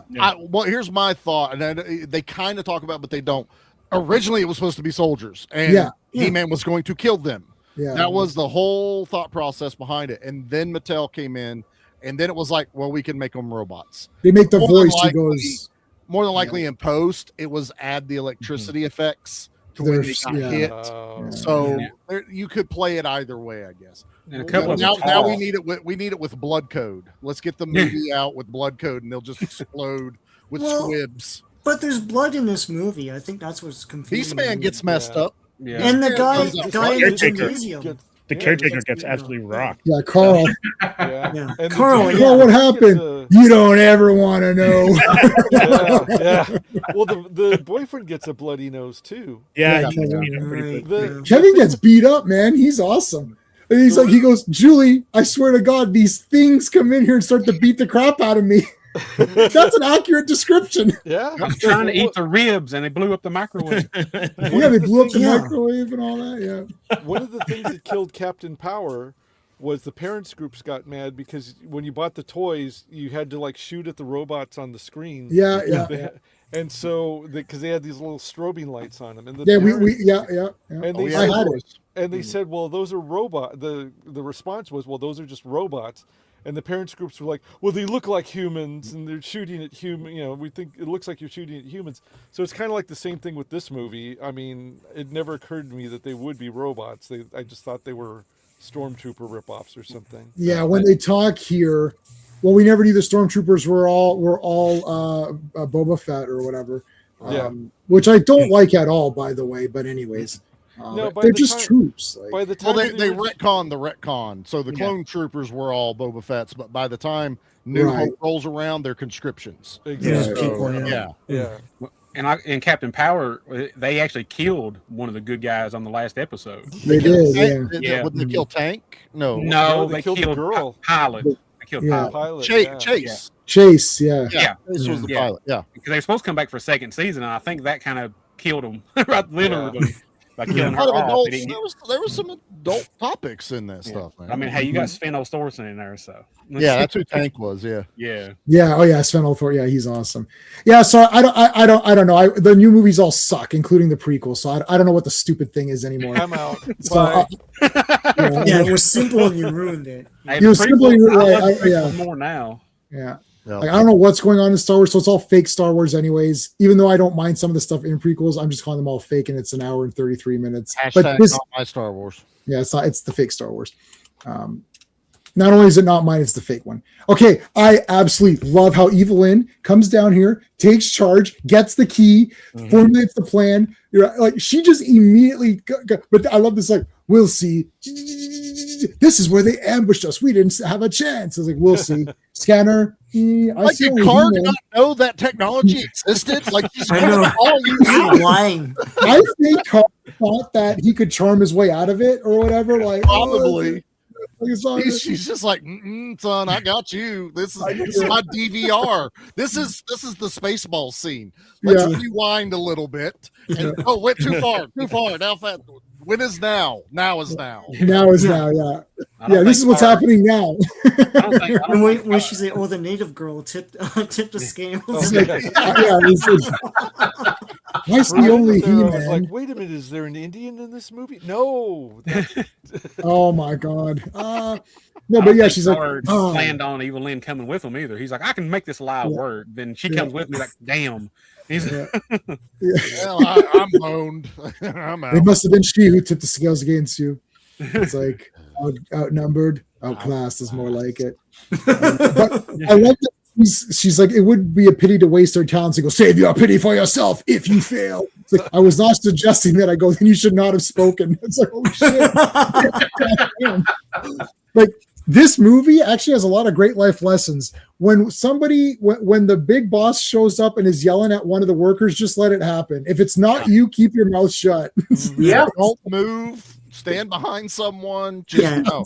That was you're not a hero. Rod's life if he just stepped to the left. So Rod would still be alive to this. Do you guys see? Have you seen Judgment Day? And he's like, "Don't move, don't whisper, don't even breathe." It's like, shut your mouth. Like, that's that always. Anytime there's like a meeting going on and there's like they're talking, I just can't just remember that line from Judgment Day. It's like, don't move, don't whisper, don't even breathe. I'll tell you one negative unintended consequence to this movie is this is my first instance with Meg Foster growing up. This is the first time I ever saw her. This is what I've always known her for. And now going back and watching a lot of these older action movies, most of her career was just extra girlfriend babe number 2.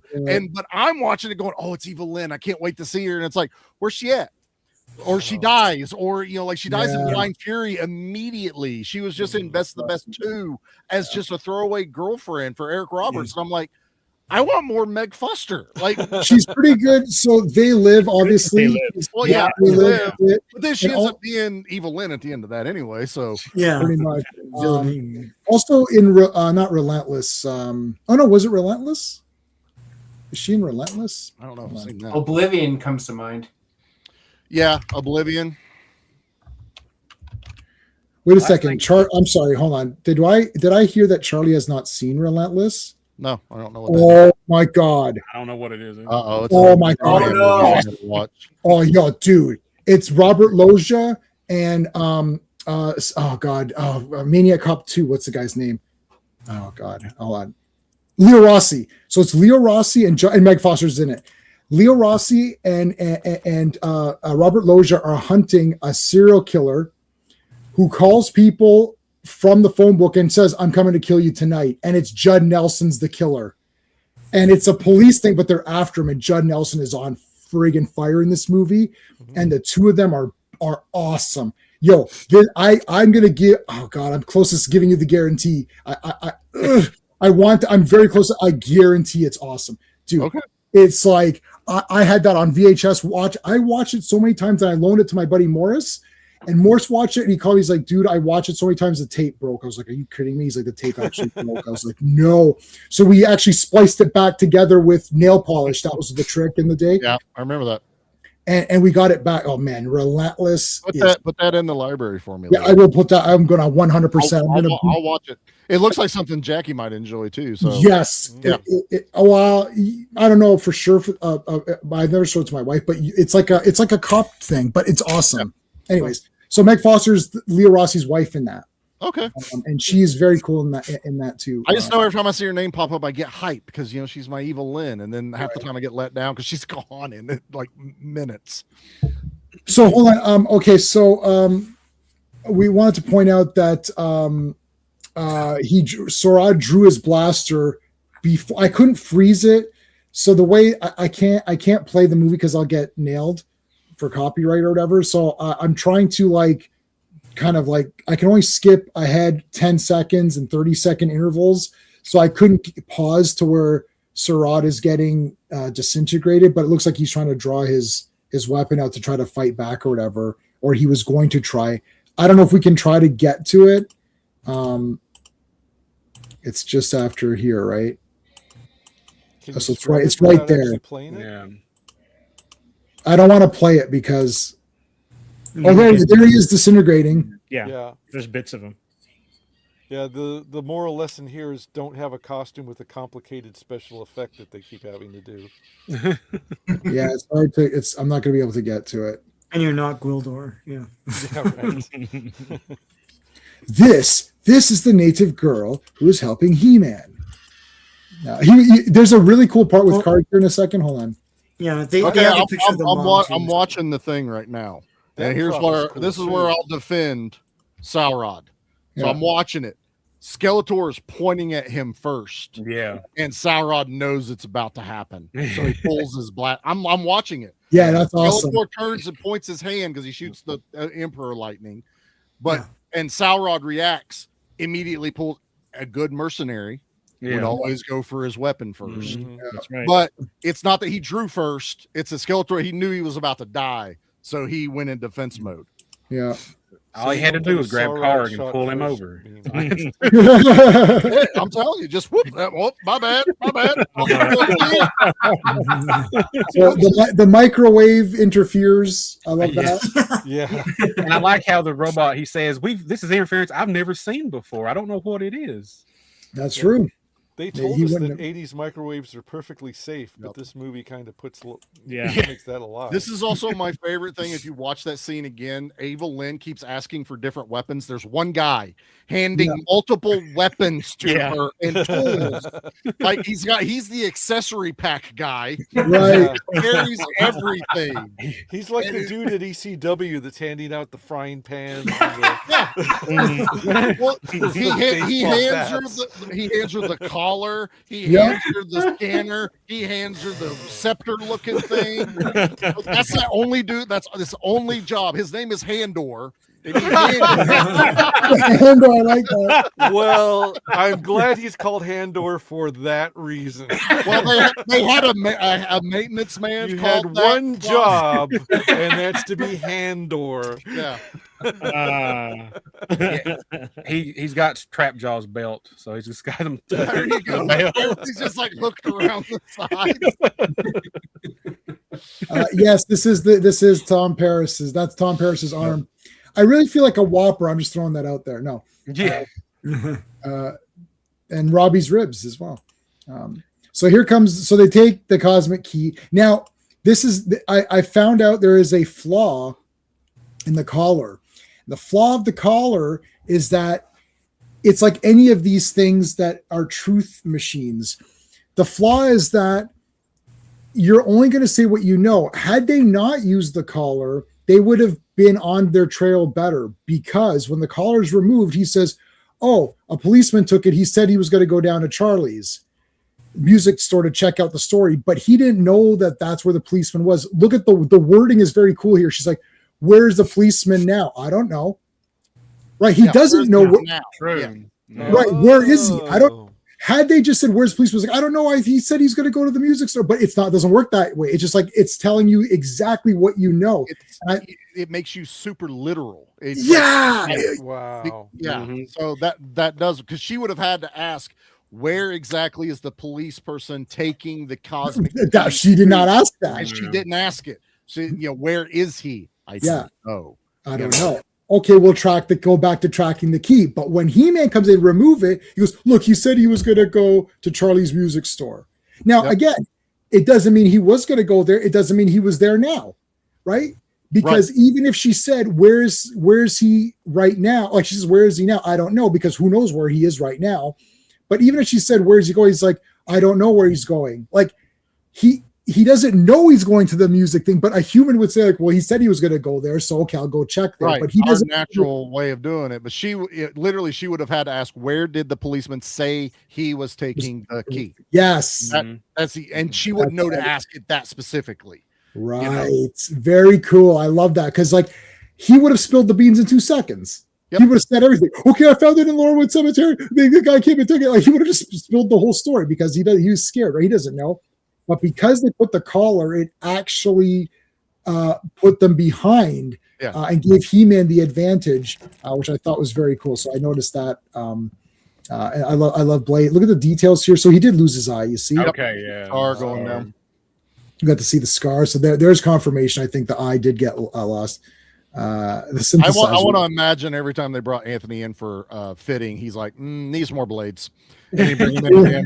Nah, needs more blades. They literally got down to, we don't have anywhere to put it. He goes, what about the chin strap? Okay, fine. You get 2 on the chin strap. That's where we're drawing the line, Anthony. Yes, I love inaccuracy, like not inaccurate. I love like impractical, like armor. Blade, how's it going? Oh crap! Damn, I just tapped on the shoulder. Oh damn it! I keep nicking my ear. That's why there's ear covers. The Yeah. pauldrons on his shoulders just didn't quite work. I love it. Oh my god! Oh Blade. God, this is a great picture. Oh, Yeah. Oh my god! That neck collar is another great prop in this thing. Yeah. It is with the lights that shine. Yeah, the lights. Yeah. Yeah. A cheaper then- version would have just been a gold-looking collar with a blinking at red LED. Right. They went Yeah. further on this. Yeah. And then she has an image projector. So it's like, hand me this, hand me this, hand me, as you guys were saying. And then it's like, hand me this. And it creates an image of the cosmic key. Like, does it create other images? Like, is it like an etch-a-sketch? Like, can you make other things with this thing? Like, what is this? No, that poor guy goes, which one's the cosmic key? Which one's the cosmic key?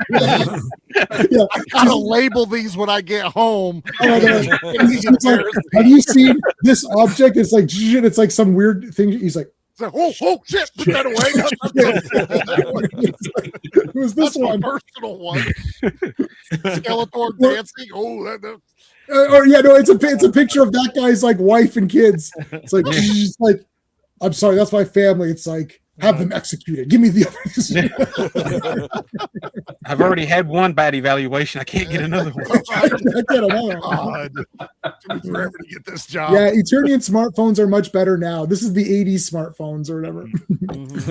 I like how Blade has a dagger right beside his head right there too. It's awesome. Dude, when he jams that dagger beside his head, I'm just like, oh god. Yeah, right there. He's got it in his hand right there. Bow. I think Yeah. anybody else might have actually hit the actor, but I think DeLon just was trained enough. He just like, whoop. Oh yeah. Yeah. Yeah, Blade, like everything goes to its logical and craziest step, which is like, okay, he's not just Blade. He has blades and knives everywhere. Every part of his body, he shoots blades. He can throw things. He has 2 swords for sure, because why not have 2 swords? Yep. Everything that he does revolves around blades. That's who he is. And I absolutely love the Blade figure. I see it's like it's like they've got the Hold on, I'll put it- dagger, but he's also got like 2 little spikes beside the dagger. Wow. He's got them on each leg. He's got both swords. But I mean, for accuracy, they've got his face mask and everything pretty Mhm. dead nuts on to what we're watching on the screen. That looks a lot like DeLonge's too. Oh, it, Yeah. When you it sit looks like. down, bro. Spot on. I'm sure DeLongos was like, "You're going to make me into an action figure? Yeah, you can use whatever features you want." Yeah. Yeah, Skeptic. I'll send you a link. Hold on a second, buddy. Hold on. He's like, I seen the 80s toy. It didn't look that much like me. So No, but it's still pretty. It's actually it's pretty accurate. I mean, It was one of the better ones because it was at the end, so things were getting a little bit easier to make and make it look closer to the movies.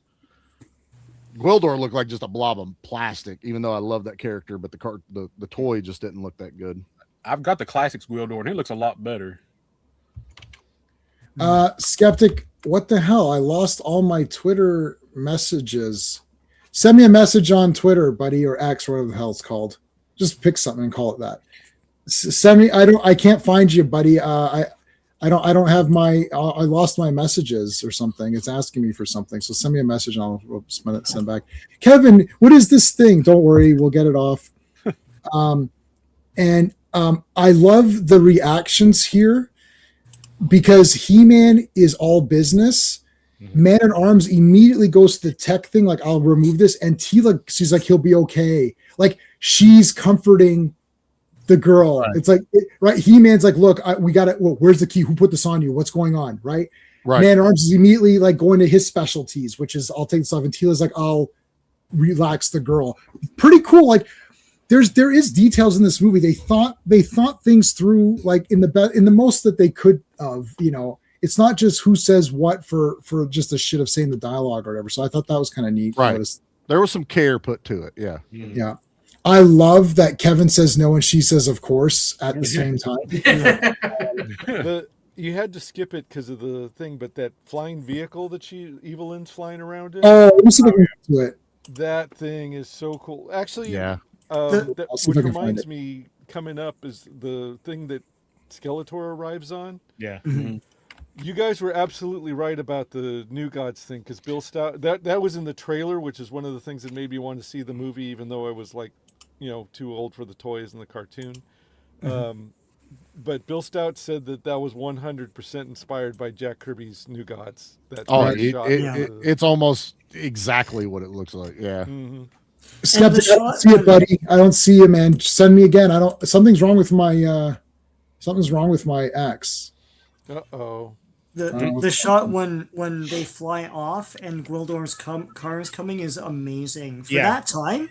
Yeah, it's really well done. Like just a low budget movie, it didn't look like that to me. And it was just a model that they used. Yeah, and they didn't even notice like, oh, there's this flying. There's a big giant thing flying off. Yeah. Just snuffle up against rules. I like this. I like this. Like, oh, this is the native girl who's helping. So she takes that information, comes into play later. Yeah. Yeah, she does a T1000 before the T1000 does it. It's like, I'm going to look like, the family member and work that angle on it. It's awesome. Yeah. Let me see. Hold on a second. I'll try one more thing. And I think is it me or does it look like Karg's makeup looks different in this scene? His ears are sticking out of his hair. His hair fell just a little bit. Yeah. He actually looks like one of the dogs from Tank Girl right now. Yeah. It was a little humid when they filmed it on Earth. So his hair's a little flat now. Oh, there you go. There's them in it. The carrying case. Yeah. There's the troop transport. Yes. I think they fit more people in that car than like Mexicans could fit in there. It was a Cadillac. It was big. I'm in disguise. You didn't recognize me, did you? What is that? See? Native clothing. If we dress like this, no one recognizes. Comedy relief. All right. I love that he questions He-Man. Dude, I don't know what else to do. I don't know where else to send me another message again. Send it again. I love that he's like, he goes, oh, hey, Blondie. Let's start with you, Blondie. Now I hear there's all the vehicles in the back there. That's cool. It's so cool looking.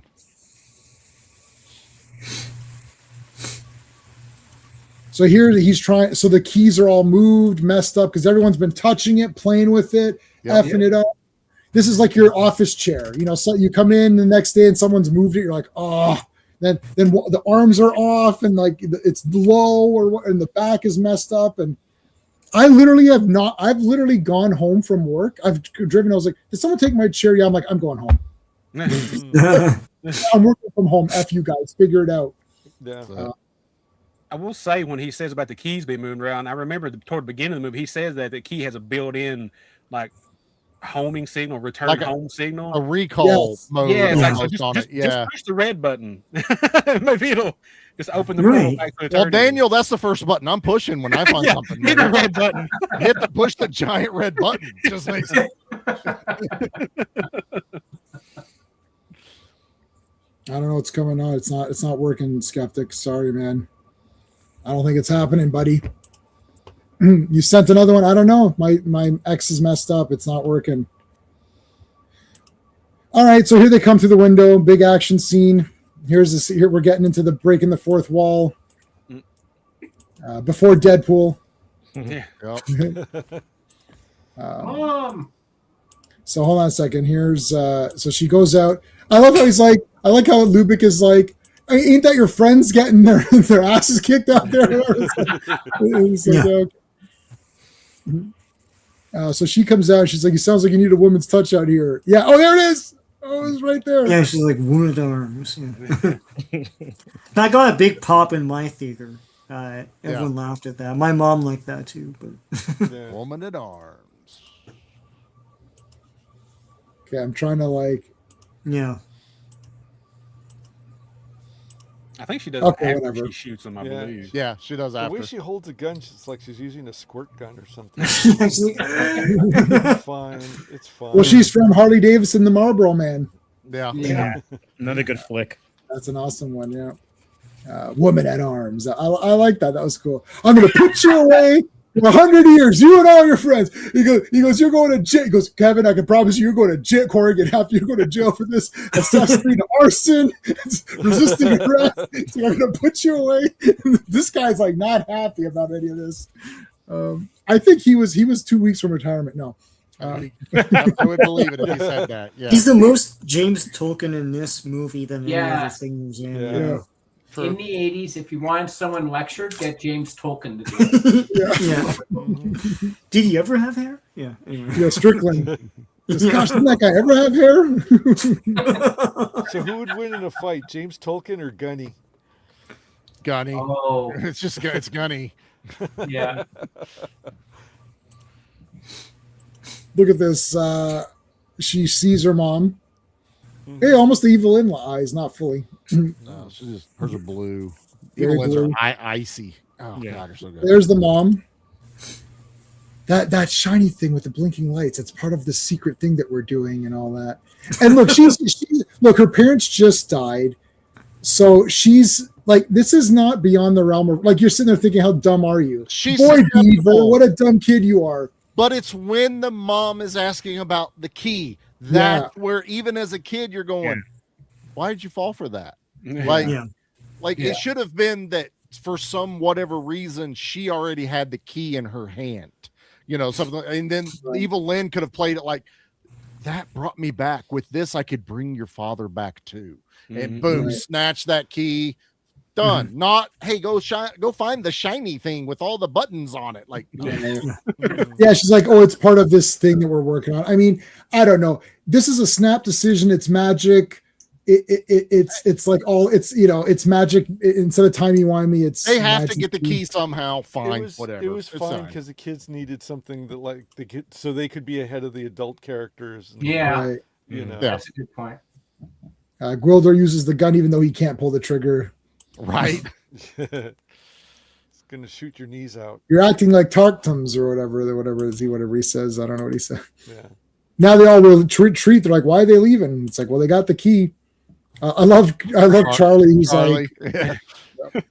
Just They like his do- shop is destroyed. all because of a Japanese synthesizer, man. Like Yeah. this just wasn't worth it. it's all Japan's fault. Damn it! This dude's like a young Will Ferrell. Actually, Oh my god! Yeah. Got a little bit of look. Yep. Holy shit! It's World War III. Yeah, that got another big pop in my theater. I remember that. Oh my god! Here, Here it comes. Oh my the boom God. tube. Yeah. There's Yep. the Yeah. hover sleds, everything. God. It's literally Mr. Miracle's. It's Mr. Miracle's vehicles. Yep. It's the Yeah. boom tube. I was like, oh my god! Yeah. Here And comes that Dark is no Side. accident. That is Yep. Bill Stout totally channeling Jack Kirby right there. Yeah. Yeah, big time. This whole 100%. thing. Yeah, so, this is awesome. so here's the thing about this scene. It gets shit on a lot because of the special effects and what's going on. Especially It looks when awesome to Dolph, me. especially when Dolph. Well, so my thing is, I'm going to shit on something else instead. The speeder bike, even in 1983, the speeder bike chase was not. There were shots in there that were not perfect and didn't fool anybody, but it is a masterpiece of sound effects, editing. Yeah. Yeah. You wanting to buy into what's going on there, all that stuff. Whoa. But anyway, the thing with this one is it didn't have that editing. It didn't have Ben Burt doing sound effects, and it didn't have all the advantages that speeder bike chase had. And for that reason, I'm totally ready to forgive it because it is cool what's going on in this movie. At least they tried to have something cool and neat. Yeah. They Let me had thank they had an RR. action. It's an action scene. I've never seen anybody try that before, and there are some shots in there that are really cool and effective, especially when they cut away to like actual Dolph on that thing and they're doing the tracking shots and when they're going by the windows and everything. I like it more than people who like to crap on this movie do. Well, I have zero. I think it looks awesome, and it looks cool. I mean, they're flying around. Okay, RR, thanks, buddy. I appreciate it. One of our longtime members. at work, so I can't stay. But this film is a reminder of a time when the fantasy genre didn't take itself too seriously. I didn't capture the look of MOTU, but got something of its spirit. Good journey. Thank you, man. For the first, anytime it's a He-Man stream and you do a super chat, you get the punch. Boom. Thanks, man. I appreciate that. And then I'll give about in honor of the Oscars tonight. There you in go. honor of the Oscars. Is that tonight? Get some That's Yeah, right it's now. tonight. Yeah. Oh, God. There's apparently a tie and everyone's freaking out. So What? Right. Well, yeah, Tie. it was, this movie best is short better. subject or whatever. This Yeah. movie is better than 90% of the movies that they're going to be. Well, That's considering what this is I'm saying. Yeah. well, this movie has heart in it. I've Yeah. seen It this does. movie It has- more than all of the Oscar movies I've ever seen. Like that's Yeah. Oh yeah, yeah. period. Yeah. So here's the Centurions. You guys are saying, yeah, like I mean, the effects, they do the best that they can. It's just a battle, but at least they're trying to That do a looks cool great. battle. That Yeah, looks no, fine. I still look. It looks awesome. I mean, Yeah. Dolph is pulling the power sword out while he's on the. Yeah, that's wicked. Mhm. So this is all cool. This like marching around and shit. Oh my god! Like, Yeah. So this you can was see that shot- this guy's like, holy shit! What the hell's going on out here? Everybody looking out their front windows like, look at that just- So this was it's shot not Thanksgiving. This ain't Macy's Day Parade. What's going on, man? So this was shot in Whittier, which is like an hour that away from me. It still looks the same too.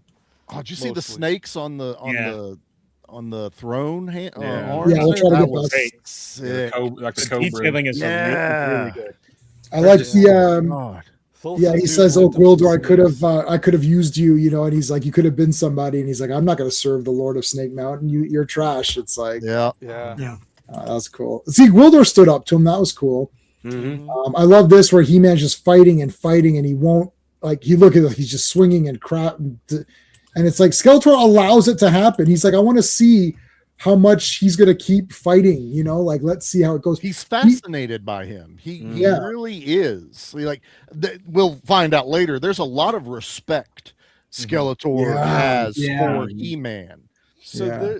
this scene was actually shot on a roof in Whittier. I think it was Whittier, downtown LA, and the building itself the real building is only like 2 stories high. But that scene when they're on the roof and then that thing is like rising up behind them over the you see That's awesome. Yeah, Yeah, I mean because they had to put that thing on some kind of lifting Yeah. thing to raise it up like that, and that's all 100%. I think there was an optical effect in there somewhere, but I think mostly it was like they actually put that thing on some kind of crane to lift it up, and it looks so cool. And it's like slow while they're talking; they don't know what's going on. You're like, oh. yeah. Yeah. It was cold Yeah. there too. Like you could tell it was later in the year because I saw Skeletor's breath at certain points. Awesome. It never gets that cold here. Well, I didn't think so, but I saw his breath a few times. I'm like, what? Yeah, it gets cold enough for that, and that's about it. my only problem with this is Skeletor doesn't order his men to take the second key. I know that like the power core is dead or Yeah, whatever, he destroyed but it. still it's a chance. Like why wouldn't you just take it, right? And they could have just had Gwildor make a makeshift key out of the Earth stuff, and they kind of do that anyways, to get back, right? Right. But anyway, Yeah. I just thought it was weird. Yeah. No, I didn't think it was weird because he destroys it. He does shoot it, and he's like, I destroyed it. Like, what else is there? But yes, you're right. Like Skeletor, you know, like of course they can remake it out of whatever. But also, Yeah. He-Man gave up. Skeletor doesn't have, as Charlie was saying, he has massive respect for He-Man. You are my equal. You know, you're no longer my equal, which means he thought of him as an equal. I don't think he thinks anything of these guys. He thinks Yeah. they're stupid and moronic. They're nothing. I don't care about the others. He doesn't even name them. He doesn't care. He's like, I destroy the key, let them rot. Who cares? Yeah. I don't even, that's one of his negative qualities, right? His Hubris. hubris. He's yeah. not right. Yeah. And I kind of think, I mean, you know, I think it's an accident in the sense that it works in the script and also it works as a movie thing where the guy, you know, the villain doesn't, you know, like makes a mistake or whatever. Yeah. Right? This also Yeah, comes, we've seen it, I don't know, 100 times. So now we're starting to pick it apart a little bit. Yeah. So, first time you watch it, it's destroyed. Okay, it'll work. But yeah, Gwildor is a MacGyver little thing, so he probably could have rebuilt it. Yeah. I love. Go ahead. Okay, I was gonna say I love. This is awesome. He's like Kevin remembers the tones. And when he's like, "Look, I'm a lousy keyboard player in a band. There's a million of me." And when he's like, "No, there isn't," he goes, "There's only one of you, Kevin. There's only one of anybody." And then Man at Arms with conviction, he's like, "Listen, we're not gonna have a sorceress to go back home to. So if you know how to do something with that thing, then you do it." Yep. And it's you're just like because they're playing it as straight and real. There's nothing stupid. This is one of the reasons why I love One Piece, which I just finished today, but that's a separate thing. But I like when it's just, this is the adventure, this is the world, these are the characters. Man at Arms believes that Gwildor can get us back. Tila's like, Kevin knows the tones. Can you get us home or can't you? He's like, yeah, I think I can.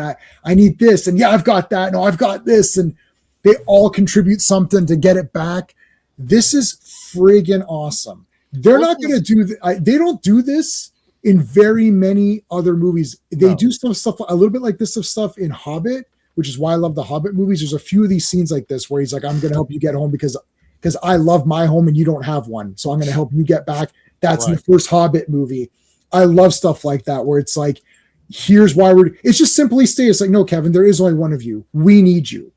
This is also subconsciously to some people, if you don't put it together, many times at the end of the cartoon, Man at Arms taught us a lesson at the end of the show. This is essentially Man at Arms being that character now, teaching Kevin something, but it's a point of this could be, put in any aspect of your life. So there was a little bit of extra that it's coming from Man at Arms in this scenario that I always loved. Yeah, I like too that the tones are built into the song itself, like in the beginning of the movie. It's the second chord, right? Yes. So when you're a kid and you first see this movie, and then he's like, he's trying to remember the second chord, and every kid is trying to remember that second chord from the from the beginning of the. You're with them at that point. Yeah. Like, oh shit, what was it? It's pretty cool. Yeah. So to activate it, you need that tone first. But then you've got, so it's like your coordinations, right? Like there's this music for here. He's literally figuring out I love how he's figuring out with like little pieces earlier on, like when they're in the back room. It's like, okay, we got to be here. So what's the distance of this? How do I calculate that based on music, right? It's like, I have to calculate it as tones and chords and, Gwildor explaining how this thing works to us, it's kind of like the Stargate, putting on the different chevrons and moving them around. That was awesome too. But this being that and it also means that music is kind of universal, but it has different powers. Like it has the power to inspire people, most places, but now it has the actual power to it to teleport, to do all these other great things with it. All right, so he's like, you do it, you do it. So he goes and gets the keyboard. There's He-Man. He's captured. I love this. Even this part here. He goes, "This is my destiny." She's like, "Men who crave power pile look back on the failures of their lives, pile them all together, and call it destiny." That was awesome. But then Skeletor came back. He pushed back. He's like, "Really?" He goes, "Well, thanks for that little bit of philosophy. Here's my response. Boom, the sword of power. Here's He-Man. Oh shit." She's like, "Oh god damn, what the hell happened?" Like, he got her. The thing is like, but she's right though. Like, look, Skeletor, you failed a bunch of times, and now you got lucky, and now you think this is your big destiny. It's all piled together. But he's like, yeah, but I did win, and Skeletor wins. Yeah. But you also have to put him in the mindset too that while they maybe didn't intend it, we've watched Skeletor fail so many times in the cartoon, right? And now you're picturing what would Skeletor act like if he did win. He would be like this. He would be like, I am unstoppable. I did this. It is my power that got me here. And, Sorceress is kind of like, yeah, you remember all the other times he made you look like a jackass? Every time, how many times did you call all your henchmen boobs? How many times did you run off into the mirror? Like, seriously, this is the one time you win. But he's like, yeah, but I got He-Man. Yeah. That's his mic drop moment to her. Yeah, he did drop the mic. Yeah, he really did. Dropping that sword is his mic drop of boom, there it is, Yep. bitch. I got it. Yep. Yeah, he's like, and then I'm getting all the powers of grace, so I'm becoming a god. So they've never diminished Skeletor in Yeah. this movie. Mm-mm. He's awesome in everything that he does, but He-Man's not looking stupid because He-Man gave up for his friends and to save the people of Still Earth. has honor in it. He still he Right. lost for a reason. Yeah. He was forced to give up. He didn't give up. Right. Yeah, and if Gwildor and Kevin didn't make it back, basically Skeletor has won, and he is the new ruler and master of the universe.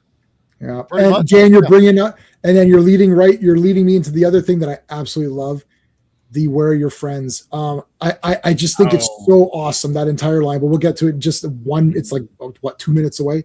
So Lubick, poor Lubick is like, okay, Lubick, where's that big army? He's like, it was here, goddammit. The damnedest thing you ever saw. He's like, I was in Korea and I never saw anything like this. I was in Korea. I thought that little detail was awesome. 'Cause he's, That was awesome. he's like this badass soldier. Now he's a cop. Yeah, he wears all leather jackets, which everybody wanted after this. That was like the big hot. It's like, oh, yeah. Shotgun and a leather jacket, man. That's all you need in an action movie. Yep. Yeah. And they're making this thing, and look, it's like they built this thing up. Mm-hmm. So he remembers the tones. Yeah. Okay. And then we saw Julie's leg, which was absolutely Yeah, that's For right. kids- I was talking again, about for the a kids gore. movie. Yeah. gore. Yeah. That creeped me out as a kid. Actually, that actually creeped me. I was like, oh, that looks really nasty. It's like that. Yeah. I rode motorcycle with my buddy and I laid it down and my leg landed on the exhaust. And lifting my leg up, it looked like the wound on Julie's leg. Like it Gnarly. festered for a while. Oh god, it was Damn. horrible. I still actually have an indentation from Yeah. it laid on there. For Good so long. God. Yeah. So we can't do a bloodless stab, but we can show her leg with the skin bubbling. It was really nasty. Yeah. Okay. Hey, did you not watch Willow and see what happened to that one troll at the end whenever it turns into the dragon? It turns inside out. And That's in cool. this movie. The Yeah, yeah, Willow- was pretty inconsistent with what they could get away with in a kids. It's just because Mattel is trying to sell toys to little kids that they're all nervous about. That's But- really the whole big thing. Okay, but here again, great lines, great lines. Like, where's your strength? Look at your precious sorceress. You know, like, what is this? Like, it's like I love all of this now. And I yeah. love all of this because of Skeletor. Yeah. Yep. Watching He-Man whip and yell, but Skeletor is feeling every ounce of the pain going through He-Man. And Yeah. that's where I'm like, he respects him. And you almost believe it's like a little bit of, this isn't what I wanted. I have to break him to break Eternia, but I'd rather face him, face to face. yeah. And watching him do that. And Frank Langella is 1000% selling every bit of this. Mhm. Well, he was into this one, right? Like he had a Yes. 4-year-old son, and he was dying to do this movie, and he says it was one of his favorite movie roles. Yeah. Yeah. Is this the part though? Is this near the part where he talks about the loneliness of good? If the Yeah, this is it. This is This coming up in this- like a this minute is like- here. Yeah. like 30, Yeah. 40 seconds. Yeah. This Best is- part. He's doing his Pontius Pilate and Jesus Christ Superstar right here. Yeah. I like this. I love the people of Eternia when they've got the big holosphere or whatever. He's like, Yep. and everyone can see this. He goes, this inevitable event will happen before your eyes, and He-Man himself bears witness to it. It's like, that's It cool. just looks so awesome, man. This But was yeah. this was before hologram Tupac too. So Right. Yeah.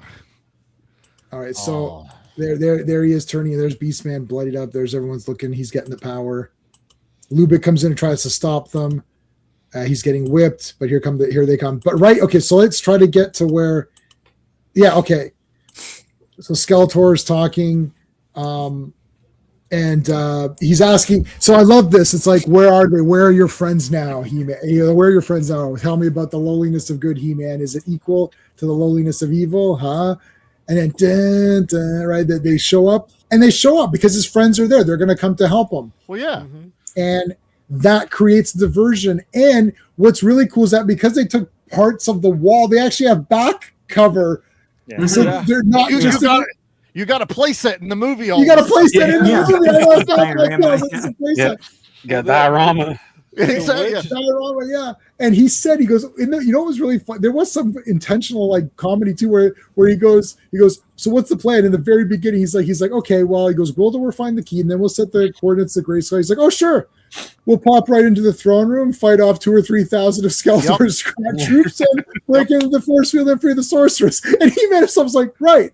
Yeah. And that's exactly what happened. That's exactly what happened. It just took a little bit longer to get there. That's all. Yeah, it actually happened. It's so funny. But Man at Arms is great there. It's like, oh yeah, sure. Well, that's what'll happen. It's like, yeah, okay. It is the greatest callback without He-Man looking at Man at Arms going, "Told you so." Yeah, Like, it's- you really have to try to put it together, but it's so good. Well, the little wedge of that set is really cool too. The little Yeah. it is parklet. neat. Yeah. Look at Lubick. He's like, holy shit. Oh, it's awesome. It's awesome. So now it's like a massive battle. Yep. Evelyn is like, okay, so Evelyn is like, yeah, I see the writing on the wall. I'm good to go right now. I'm out. You and you. Let's get out of here. Let's go. Okay. Oh, I forgot to mention this. I wanted to mention when Karg found the picture of Julie's parents, there is a split second. I'll never be able to get to it, but there is a split second. You can look at it if you guys are good looking on your phone or whatever, looking on their screen. There's a split second where he goes, "This is the native girl who is helping He-Man." She's like, "This could prove useful." Karg is really happy that he made Evelyn. He kind of was like, yeah, he kind of does something like, yeah, like, He does a little hook pump. He just, yeah, like a hook pump, like, yeah, I got, that's a good job. I got her. But Evelyn's like, and then he goes, and he's like, but surely you wouldn't leave when, and she just looks, he's like, yeah, I'll get the thing ready. Like, yeah. I'm useful. yeah, it's like Karg's like, well, you can't leave with Skeletor, and she's like, let's just go. Yeah. She gives him that look. She's like, get the hell on the ship. Yeah, get on the ship here, buddy. Like, She's like, Get on the go. boat. Let's get on the boat. Let's get out of Call here. it a day. I did like Blade with the energy whip. That was pretty cool. The energy whip. Oh, it didn't land on my Yeah. favorite thing in this movie, J-Man, and I know you and I have talked about this, Yeah. is when they bring He-Man in, they do that whole presentation. He is the prisoner. And Anthony DeLongis as Blade is carrying the power sword Yeah. and is grinning like any of us would be with it. You know why? Because he said in an interview, I was holding the power sword of He-Man. Yeah. That was the happiest day of my life. Yeah. And that is on film. Yeah. Every bit of that was honest Anthony DeLongis carrying the power sword to give to Skeletor. Yeah. I love Like it. he And lived every kid's dream right there. yeah. Oh, and Pig Boy wasn't on there either, right? No, he was only there to hold it. No, he was only there for the Havoc staff. But here we go. I love that Skeletor puts it in this locking mechanism, but He-Man's just going to rip through it. It's not even like, oh, we have to release the sword. It's like, no, He-Man's going to power lift through that thing. It's the sword in the stone, but he'll Yeah, it's a rip King through it. Arthur moment. I was going to say, yeah, exactly. Yeah. And then I have the power. Now this is people confused. Like, what is? To me, he was charging up. He was just been beat Yeah. up. He is Yeah. powerless. Already- Yeah, I know. I understand that. He-Man Yeah. can put the sword down and still be He-Man. Yeah. He has to give the power back to Grayskull to turn into Adam. So Right. everyone that's like, well, he didn't have a sword, he's not He-Man anymore. No, he is He-Man until he gives back the power. Yeah, the Yeah. sword's It's not just a like Thor. conduit that he uses. Exactly. Yeah, sword is a conduit. And yes, Right. Kevin Smith Yeah, dove into that. yeah. I do like that he did it. It was more like, it's the whole Thor thing. You've always had the power, but the hammer helps you guide you. Right, It right. helps you release it. It's same basic principle. Mm. But This is the point in the movie when he has to say the thing. you got to say the line. Say the thing. We've gone how long, Damon? An hour and 14 minutes. Yes. Got to say Hour those 34. things. There we go. Hour 34. 34. Before Yeah. I don't care. I still get goosebumps. I still get pumped. I Me too. adore this. Like Yeah. this is my favorite thing. And So this I is got like to- basically where the movie was going to end. It was right here. So I got to see Dolph at a local Comic-Con years ago, and somebody brought in a replica of that sword, and he held it up and did that live. Nice. I would lose it. I, would lose I it. lost it. I would lose it. Not dude. gonna lie. Yeah. But Daniel's right. Right there when he held that sword up is where Cannon's like, okay, we're done. Yeah. And Cannon was totally fine releasing this movie with that being the ending. Done. Wow. I mean, Now, yeah. They were already planning part 2. They had Right. already built the sets. They had already had a lot of, they were going to reuse a lot of the other stuff, but it was already going to happen. So Mhm. their thought process, if you know anything about canon, was we'll finish this up in the second one. Mhm. It'll just jump right into it. And then everyone else is like, this is the dumbest way to end a movie. Mhm. So now it's Anthony DeLongis is Skeletor, so it's Blade now versus Dolph, and they did it to where it looks like they just kind of go into a different dimension to fight. Yeah. They're not, the only time it looks like the throne room again is when Skeletor falls and Yeah. falls down into It's the not pit. exactly Earl Flynn versus Basil Rathbone, but it's a decent enough fight for the end of this movie. It was is, going to be but they wanted that. to be like as epic as that. Yeah, Like but it's Sheriff good and Guy enough. of Gisborne or whatever, or Gisborne versus Robin. But like, yeah, like they didn't want to do it. And Franklin Jaw practiced it. He would wanted to do it. Yes. Mm, I love this one, but I think it would have been awesome to see Oh yeah, for done sure. regularly. I think it Yeah. would have been a little bit better. Yeah. right. But okay, God Skeletor, this has to be the coolest thing ever. Mhm. Like he looks like a god. He does look like a god. He did get an upgrade. This is Dragon Ball. He got an upgrade or Even the Havoc staff. I mean, it went all the way through everything he's touching. Now he's got like a crown. yeah. Like it's just awesome looking. It's final game boss Skeletor. Yeah, it looks like he's got Grayskull on his head. Almost. I was just thinking that, J-Man. Get out of my head. I'm looking at this one. It looks like Yeah. the beginning part where we talked about Grayskull. It's what it looks like. Yeah. Yeah, because the director, that's Albert Pion, who's Albert Pion, awesome. yeah. We love Pyun here. So, Yes, we're Pion positive. we love Cyborg. Okay. I love Cyborg. Yeah, I not think it's only- awesome. Yeah. I think it's awesome too. Yeah. I'll make a point about this. Sean and I always bitch about this, like this distancing people. Like, well, it was pretty good for its time, or these little offhanded remarks, like it's pretty good in spite of the effects, or it's pretty good, but Still belittling it while I trying hate to that praise crap. it. Yeah, I don't. Yeah. I don't like that. First of all, Cyborg is awesome. I saw that when I was like, this is actually awesome. Like, I never thought it wasn't awesome. Like, I thought, yeah, this is awesome. But I love Right. this movie. I don't think this is good for its time or it's fun in a cheesy 80s way. I think, no, it's awesome. There's hero parts, everything He-Man says and does is awesome. Yep. Skeletor's badass. He's not yelling around he's not yelling like and screaming like a madman. He's delivering dialogue and being flexible. Like he's not stupid. I love this. It's like enough talk. Yes, let this be our final battle. And I know For they didn't have everything- any money. Sorry, Ross, but the production design that has to get absolute kudos. Yeah. Yep. Oh, absolutely. Agreed. For me, everything that's like 80s cringe or canon nonsense or whatever, there's like 10 other things in this movie that more than offset that. So I do- 100%. 100%. So I'm not going to say I'm a realist enough that I'm going to say there's a lot of like if you're not in tune with this kind of thing, or if you weren't like around at the time when it came out and don't understand like what happened behind the scenes to even get it as good as it is, I could understand why people wouldn't like it. And I understand why, ironic millennials and Zoomers might think like, whatever. But I unironically love this movie, and Right. It more whatever its deficiencies are more than made up by 10 other things that are absolutely cool. I agree with that. And look, it's He-Man. It's not like this is He-Man right here. Like, I mean, Like that shot's great. Like just Well, the this- lighting, everything is great on that shot. He doesn't Yeah, have the and- armor. Now he looks like the He-Man in your toy chest that doesn't Yeah. have the armor on anymore because you lost it, or it has teeth marks all over it. He's still a He-Man. Mhm. Well, That's to like me, Goddard said. He said between the cinematographer and Cannon, because he said he didn't even have a second unit. He shot every single frame Oh. himself. Wow. He said That's Cannon wouldn't give him the money to get a second unit. there's no, it's his movie. Oh. Yeah. Travis, how's it going, my friend? Thank you. We love this movie unapologetically, unironically. We're not distancing ourselves. We're not saying it's so good, except we're smarter or whatever. I love it. We are, though. We are. I don't love anything I love. I actually do love. I don't love anything in the way of that I'm distancing myself from it. I go all in, and I don't like where people say it's pretty good, but or it's good for it's in spite of or whatever. I hate it. It's like Oh, so then you sorry. don't like it. Like nobody ever says I thought that steak was pretty good except it was overcooked. Okay, so then it wasn't good. Like what are you talking Right. about? Right? Yeah. Like who says nobody speaks like that in any other medium. I think that song's pretty good, but I really don't like listening to it.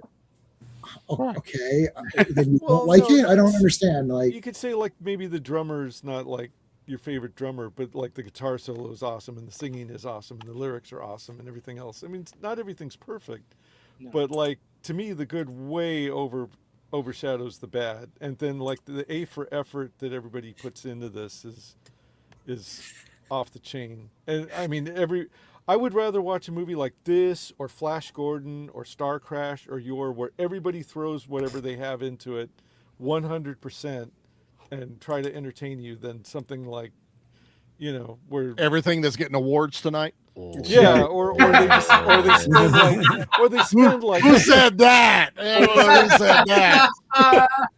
and they Spicy spend commentary. $250 million on an Indiana Jones movie that nobody really wants to make, Right.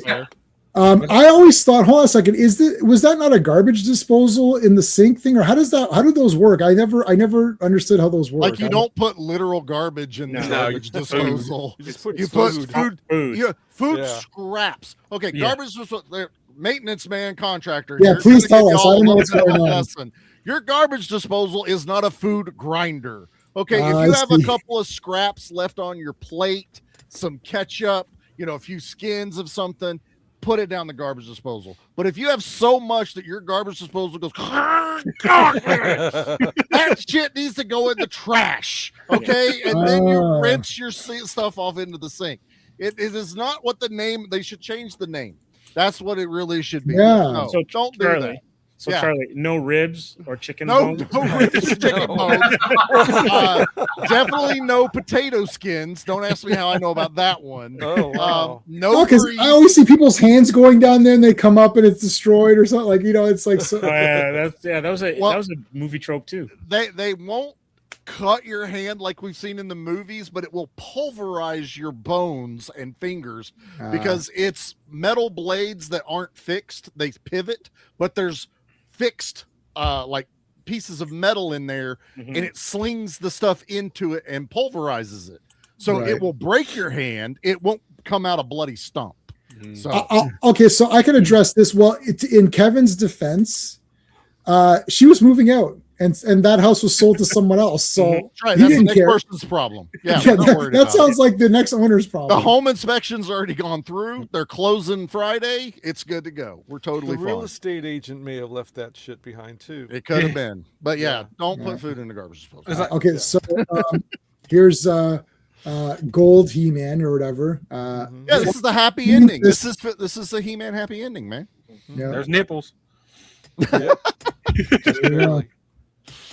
And they give this is the good journey explanation. Every that's cool. I like that they added I that. love the good journey Yeah. thing, man. Yeah. It's so good. We don't say goodbye. We say good journey. Yeah, that is cool. Now I love this where Gwildor says Gwildor actually smiles and sends them back. Like he's like, I can send you to the future or the past or whatever. Wherever And they're like, you no, wanna just send go. us home. Yeah, Also but love that he has ribbons in his hair. He accessorized for this. which yeah, is that was awesome. great. Yeah. And Ludwig's in the background. I don't know if it's going to skip over his whole thing where he, like Yeah. he's sticking around and he's got the hot chick on his arm. Yeah. He's like, this is I a love great that. retirement plan. Yeah. Do Eternian women dress like 80s hot chicks? We With can like- only pray that they do. Steve. Or did he tell her, hey, back on my world, this is what the It's hot a chicks constant are wearing. toga party here Yeah. at Eternia, brother. Wearing gotta- the you short, gotta love him. spiky hair. You want to You look gotta like love him. Roxette. For saying that line where he's like, no one shoots at Lubbock. We didn't even say his first name. Yeah. Right, Nobody yeah. takes pot shots at Lubeck. Not even Sergeant Lubric, Lieutenant Yeah, Lubric, yeah, nothing else. He just only goes by Lubric. Nobody puts baby in a corner and nobody shoots at Lubric. Yes, we all own everything, Travis. Or at least I own everything on Blu-ray and DVD that there is to own that has He-Man's name I on it. watched it. I do not own the Kevin Smith one. I do believe it. but I do. I did get the tin, Yeah, The, Steelbook. the steel book. Sorry, whatever it's called. That's actually worth some money right now. You do know that, right? Like, Oh, is it? you can't Oh, get anymore. Yeah. I don't even I think I got opened lucky. it. I got 'Cause lucky and found it at Walmart. Yep. Yeah. Yeah, Yeah, that's four why and- he was a detective, but he doesn't say, nobody takes pot shots at Detective Lubric. Yeah. He's always Good walking journey. around talking about himself in the Good third journey. person. Love it. All right, so he sends her back, but he sends her back in time. Now he does smile, Well, Yeah. he's punching the coordinates in, which is to He say knows that what he he's know doing. he knows what he's doing. It's not an You accident. all, and then there's also like the way everyone's talking. You almost kind of feel like they all Yeah. decided this ahead of time. Yeah. Right. You know what I mean? Like we need they saved our planet. What's the least we could do for them right now? Well, let's give her back her parents, Right. or at least give her the chance. They were careful not to put any actual rock posters or Yeah. music things on her wall. It's just kind of like her little vision board cut from the magazines and stuff. Yeah. That's it. Yeah, like I like too that she's like, no, just stay home and say no. But I because I don't want the Wizard of Oz ending. Like, was it real? Wasn't it? Or whatever. Like, I like Right. that. It's like, no, we got a piece of Eternia, and now anytime we want to see Dolph Lundgren, we look in and we can see him saying, "I have the power." That's the best. I want that. I want that thing. That's like the best snow globe ever, just shaking. And He-Man screams, "I have the Yeah, power." the power is like, that's like super awesome. Anytime you want to remember how awesome Dolph Lundgren is, you can look at this thing. It's like, oh shit. So J-Man, how much would you pay for a replica of that prop? Oh, I don't know how much I'd pay for it, but I would try to get it. That'd be good. That's what we need from Maddie. But also now we have to realize that the parents are now going to put her in therapy. Like she just came out in her pajamas, took the keys to everything, and is talking to a rock every night. So she's definitely in therapy. Yeah, and actually, what's funny is that that's what happens in Return to Oz. They actually throw her in therapy and give her shock therapy. I love that. It's Nigel. What's that guy? No, and it's Nicole Williamson. It's who's the doctor, and he's like, "Look at the pretty face on this thing." Meanwhile, that's the shock therapy machine. He's trying to make it look cute. I'm sitting in the theater. I'm like, that doesn't look as cute as you're making it sound, buddy. Like that looks like it's gonna shock her. Joe, what's going on, dude? And Thank you for being here, buddy. And for the kids in the audience, yes, the girls did wear nightgowns like that to sleep. Oh yeah, so, Yeah, make long ones. Yeah. Yep. yeah. All right, let's get to the. I'll be back. Okay, how am I gonna? I can't do 30 seconds, so. It does No. take a second. It's not gonna come. Can It's not you gonna. just put No, your it's- cursor on? You can't scrub. You can't just Towards scrub the- it. Oh, he's at the end of the scroll. It's not the whole thing. It's not gonna do it. Yeah. No, it's not gonna do it. It's not the first end credit scene, but No, it's the it's one. not. And I didn't even know there was that until I saw it on TV. I was like, oh, okay. Because it's not like my mom was gonna sit there the whole credits, and then we're gonna No, watch the end. we're gonna start wrapping up, but I noticed it once when I let the VHS tape that I showed you earlier. When that VHS, usually I would stop and rewind the movie, and we let it run its course. Yep. And we were doing other stuff, and I was like, "What the hell, Skeletor?" And I'd seen the movie. Yep. I saw the movie like 50 times. I've seen this movie. I don't know, like this 12 Angry Men, Conan. No, I've seen it more like Conan, Batman '89, Mortal Kombat. Those are probably my most watched movie. Like 12 Angry Men, I can almost do the whole movie. I could probably do this whole movie if it's on screen. I could do it with them. Batman '89, I could do all of Batman '89 without missing a beat, and Batman Returns. And then I finally said to myself, okay, I think I've seen this enough. Like, this is crazy. I was counting, like, I had a scorecard like of what movie was at ahead, and I was at like I'd seen Batman '89 22 times before I was like, I'm gonna stop counting how many times I've watched I could do it it. with Wayne's World. I can do. I love Wayne's World. I could do a lot of Wayne's World this. I watched it an entire summer one time, like every day. Wayne's World. Just watch it. Have we seen the 100 creation of Star Wars? You could make a He-Man Snow Globia. Oh yeah, that would be really cool. Yeah, I know what you're talking about. Yeah. Ranger Talk. We don't hear Colonel Talk. If he does, it would be awesome. Having a voice pitch up. Can I just say this? That'd be awesome. I'm good with the trailers we have. I don't need any more trailers for this. Yeah, I don't want to. I'm now. Yeah, I want to be surprised by something, please. I agree. So I don't care if your YouTube channel makes money because you dissected a fucking trailer. I don't want to know anymore. Okay, Yeah, I'm good. The original teaser before that trailer was enough for me to go, I'm going to watch it. Well, I was going to watch it regardless of anything, obviously. I was too, but that first teaser, that the day before that came out with the music, I watched that and went, I'm in. Yeah. And then I did watch the trailer and it was cool. But at the end of it, I'm also still going, you showed me too much. Like some of this Yeah. shit should have been surprise, and I don't want another one. I do not want another trailer. Yeah, I'm good. And I want to hold on. I just want to say there is a poll. 29 people voted on the poll. Master of the Universe, what are you rating it? So 5 out of 5, 38% people gave the right answer. So that was the right answer. 41% of the people were pretty close. They didn't get perfect, but they did say 4 out of 5. So that's pretty good. 10% said 3. So that's probably one person, and one person gave it a 2 out of 5. And those two people are in hell rotting away. So it's, That was Dustin, Charlie. Wasn't it? That was both of his profiles too. He did. I was like, I'm gonna give it a 3, but I'm also gonna give it a 2. I will confess. oh, was that on your podcast? Listen, you know what? That entire thing. Sean and I we don't talk about your guys' work. Okay, you guys do your shit and that's it. Sean and I had a conversation. Sean's like, yo, did you hear this podcast? The whole thing. Sean was like very upset, and then he got me upset.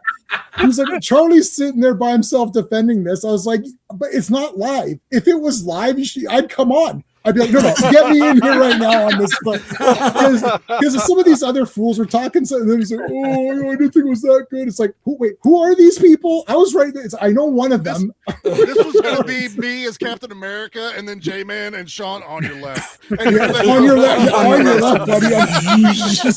I would have come in too, Charlie. I appreciate that, man. Yeah, I fight a lot lot of fights, man. You do fight. You know, Sean was actually upset. He's like, "Did you hear this? Did you hear this shit on Charlie's thing?" I was like, "Yeah." I was like, I listened at 1.5, right? Yeah. I do everything at 1. Yeah, too. everyone does 1.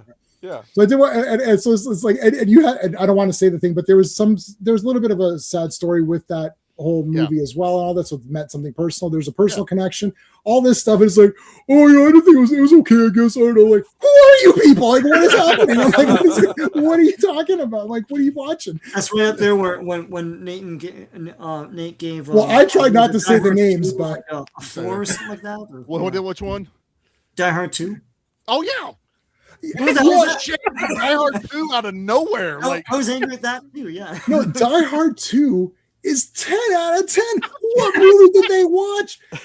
Like 300 people die for nothing. I was so mad because that was our Christmas episode. I'm like, we're not having a Christmas episode at 4 that I made us cover Batman Returns just so I knew we would all have a good score. I love Batman Returns also. Yeah, just a few things about Masters. He's contrarian. Yeah, that's true. Yeah. So just Sorry, Sean? about Masters. So William Stout in an interview said that She-Ra was supposed to be in the movie in an early draft. That'd be and crazy. He actually designed her, and you can find that on the internet. And the Snake Men as well. I don't know where they would fit. The other thing too, I don't know Dan, if you want to show the comic quickly, but there's a big reveal. Dan, please show the comic. I wanted to get that in before we're done. So hold on. There's a big reveal at the end of that comic. That's not in the movie that was supposed to be. Let me know when you're ready, and I'll make you full screen, buddy, so you can. You're already full screen, Daniel. It's funny. Well, no, that's. I'll put you back. Hey, Oliver, how's it going, dude? Thanks for being here, buddy. Project Hail Mary. I'm not seeing it because I don't want to see it. I just don't have. I just can't go to a lot of movies, so we'll all kind of catch it on the on the streaming. Yeah, but it looks okay. I like Ryan Gosling or whatever. This is one thing I like. This is toward the end of it. Yeah, let's see it. Skeletor and He-Man, they're fighting on Castle Grayskull. Yeah, that is awesome. And if you see right there in the middle, that rock hitting Skeletor in the back of the head, Evil Lynn is throwing the rock at the back of the head. That is awesome. I see her in the corner. Yeah. Yeah. And it knocks him off of Castle Grayskull. And He-Man tries to save him, and Skeletor just says, "Nah, screw it, let me go," and he just drops to his death, apparently. Wow. Yeah, that's crazy. Yeah. That's wild. Yeah. And then there's one other thing. How Skeletor got Go ahead. Let's see the other thing too. Yeah. Oh, let's see. Here's real quick. Here's how they drew the mercenaries in the comic. Yeah, there they are. Oh, wow. That's cool. Blade has green skin. Yeah, and He-Man says to Blade, he says, "You're the silent one." So Blade never even talks in the comic book. Oh my gosh. He doesn't even talk. That's awesome. And the only other thing real quick that I thought was really cool Yeah, sure. how He-Man carries his sword. He carries it on his hip Oh, interesting. instead of so his it's not back. in the armor. Yeah. Yeah. That's pretty sick. And of course, they got to have an ad for the regular comic book. Yeah. And then do you have this ready there where they show the U.S. flag? At the end, Yeah, Did I? Ooh. Oh, yes. it's at the end. Yeah. it's at yeah. Yeah, so their explanation There it is that Eternia is way in the future. So the cosmic key goes through time and space. And in 2221, Earth launched a ship that crash landed on Eternia, and they became the first settlers of Eternia. And then thousands of years happened, and then the Eternians are basically descendants I of saw a Earth. NASA flag in front of the American flag Yeah. right there. Yeah. That was pretty So, well. so that's when Gwildor reveals, well, I can put you anywhere in time, and then that's where they get the idea to put her Oh. before. So, Spacey Yeah. Man. Yeah. Stop Yes, it. basically. Put that thing away right now. Oh my God. It's not allowed here. Oh, not the, Knock it off. not the new adventures hater alert. It's like, Got the classics one too. oh, I've got that one too. All right, I got Daniel, one too. thanks for coming. It's over anyways. Last time you're ever invited on. Oh no. Nope.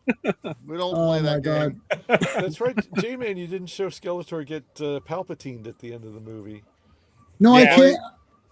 Well, he He throws jumped him to it. over, but he couldn't land on that spot. But it also cut out the part where Skeletor pops up out of the water. Yeah. He's like, Yeah. I'll be back. I'll be back. Yeah. I'll be back. But yeah, he doesn't have his hood, so it's a bit weird. It's like, but the Havoc's destroying the Havoc staff is what housed all the power. So that took it. That's That's turned where him he back. transforms back. Yeah, back to Yeah. Skeletor. Didn't really get to see this, but I think the toy's pretty accurate. I love the sword that Skeletor has in the movie. Yeah. Yeah. Yeah. They show the hilt of it a little bit. Yeah. Yeah. At the very end where he's like, When yes, it's for locked you. in. Yeah. Yeah. Pulls it out or whatever. Can open All the right. So door. that was pretty, that was pretty good. Got through everything. Did we miss anything that anybody wanted to mention? I think we covered pretty much everything about this movie. I Oh, mean, I've seen that Slade said in comments about Superman 4 and Masters at the same time. Yeah. Did they not take budget from Superman 4 to Yeah. make No. Masters? No. No, no, it Oh, didn't. I don't, Okay. I don't think it took budget. What happened was Canon would say, I'm out of money. We're not going to make it, and force Mattel to give them more money. So it was supposed to be a percentage split, but by the end of it, like Canon was barely putting any money into this, and Mattel was basically fully funding it, which wasn't part of the original contract. But they were too far in, and it was pushed so far, the toy line was already starting to wane. They were hoping this was going to reinvigorate the toy Yes. line to get the new stuff going and start making more money. So I've got the Power of Grayskull Blu-ray, which is the documentary they did, and on the Blu-ray there's extended interviews about the movie, which I haven't watched yet because I didn't realize that there was extra stuff on that Blu-ray until I thought, oh, I haven't watched that in a while. Let me put that on, and because I'd originally watched it off of wherever it was, like on Tubi or something. I really originally watched it. I was like, oh, they made a Blu-ray of this, and I ordered the Blu-ray. So I never really watched the Blu-ray. Well, And then a couple of weeks ago, I was like, let me throw that Blu-ray on. I haven't seen it in a while, Yeah. right? And I was like, oh, there's all this extra shit on here. Now I didn't get a chance to watch the extra stuff, so I There- wanted to watch it. there's even more they talk about in Electric Boogaloo 2, the story of Canon, you know, Yeah, bombs, boobs, and blades, yeah, whatever that was that they released. So there's a lot of info on that, because that's when they also talk about that because this movie failed so badly, everything they had prepped is why we got Cyborg. yes. We have to do a movie, work with what we have. It was also what caused the Spider-Man movie to be dead. Like the they Cameron lost one. Yeah, they lost, you know, all their money, but this is like the right at the start of the fall of Canon. This isn't the last movie they did, but it's the one that kind of started the downfall. of it. Yeah. But yeah, I also love Superman 4. So yeah, Oh, yeah, but that's Superman 4 is great. everything that's in Cyborg was supposed to be set wise the Master of the Universe. Fun fact though, if you go back and look in some of the old TV guides, some of the old newspapers for Cyborg being on television, does say Master of the Universe Part 2. yeah, I've seen that. And I love the I love Cyborg. I mean, it's an awesome movie. I love the misery. I love this world. The problem people have with this movie, it's all honesty. They saw the word cyborg and was mad Jean-Claude Van Damme wasn't a cyborg. Right. You know, but to tell them this, it was originally called Slinger. So they were originally going to do that. They just changed it for whatever reason. But there is a cyborg. It's the chick. Yeah. Yeah, he's protecting her. I don't get it. It's what I do. Get people out of the city. He mentions it about 17 times. And part 2 is the first movie Angelina Jolie did. So And I like Cyborg too. Also, watch the 2's cyborg fine. movies. Yeah. Well, I know what a cyborg is, but I don't know what a slinger is. So I could Slinger see was why- basically like Yeah. a bounty hunter mercenary type character. He got Yeah. paid. He could Slinger, because there's not guns. I think it was air powered rifles they were using in the movie, and he was a slinger. He could sling a gun basically. But yeah, but Ross is saying for a generic person, it's like, why am I going to watch Well, people okay, yeah, Slinger if when you're it's saying not it a that thing? way, they went with a more marketable name, but then everyone went into it because it says cyborg, Jean-Claude Van Damme's face. Right. You know, so it's like, well, he's not cyborg in this. No, but I there thought are at least a cyborg in it.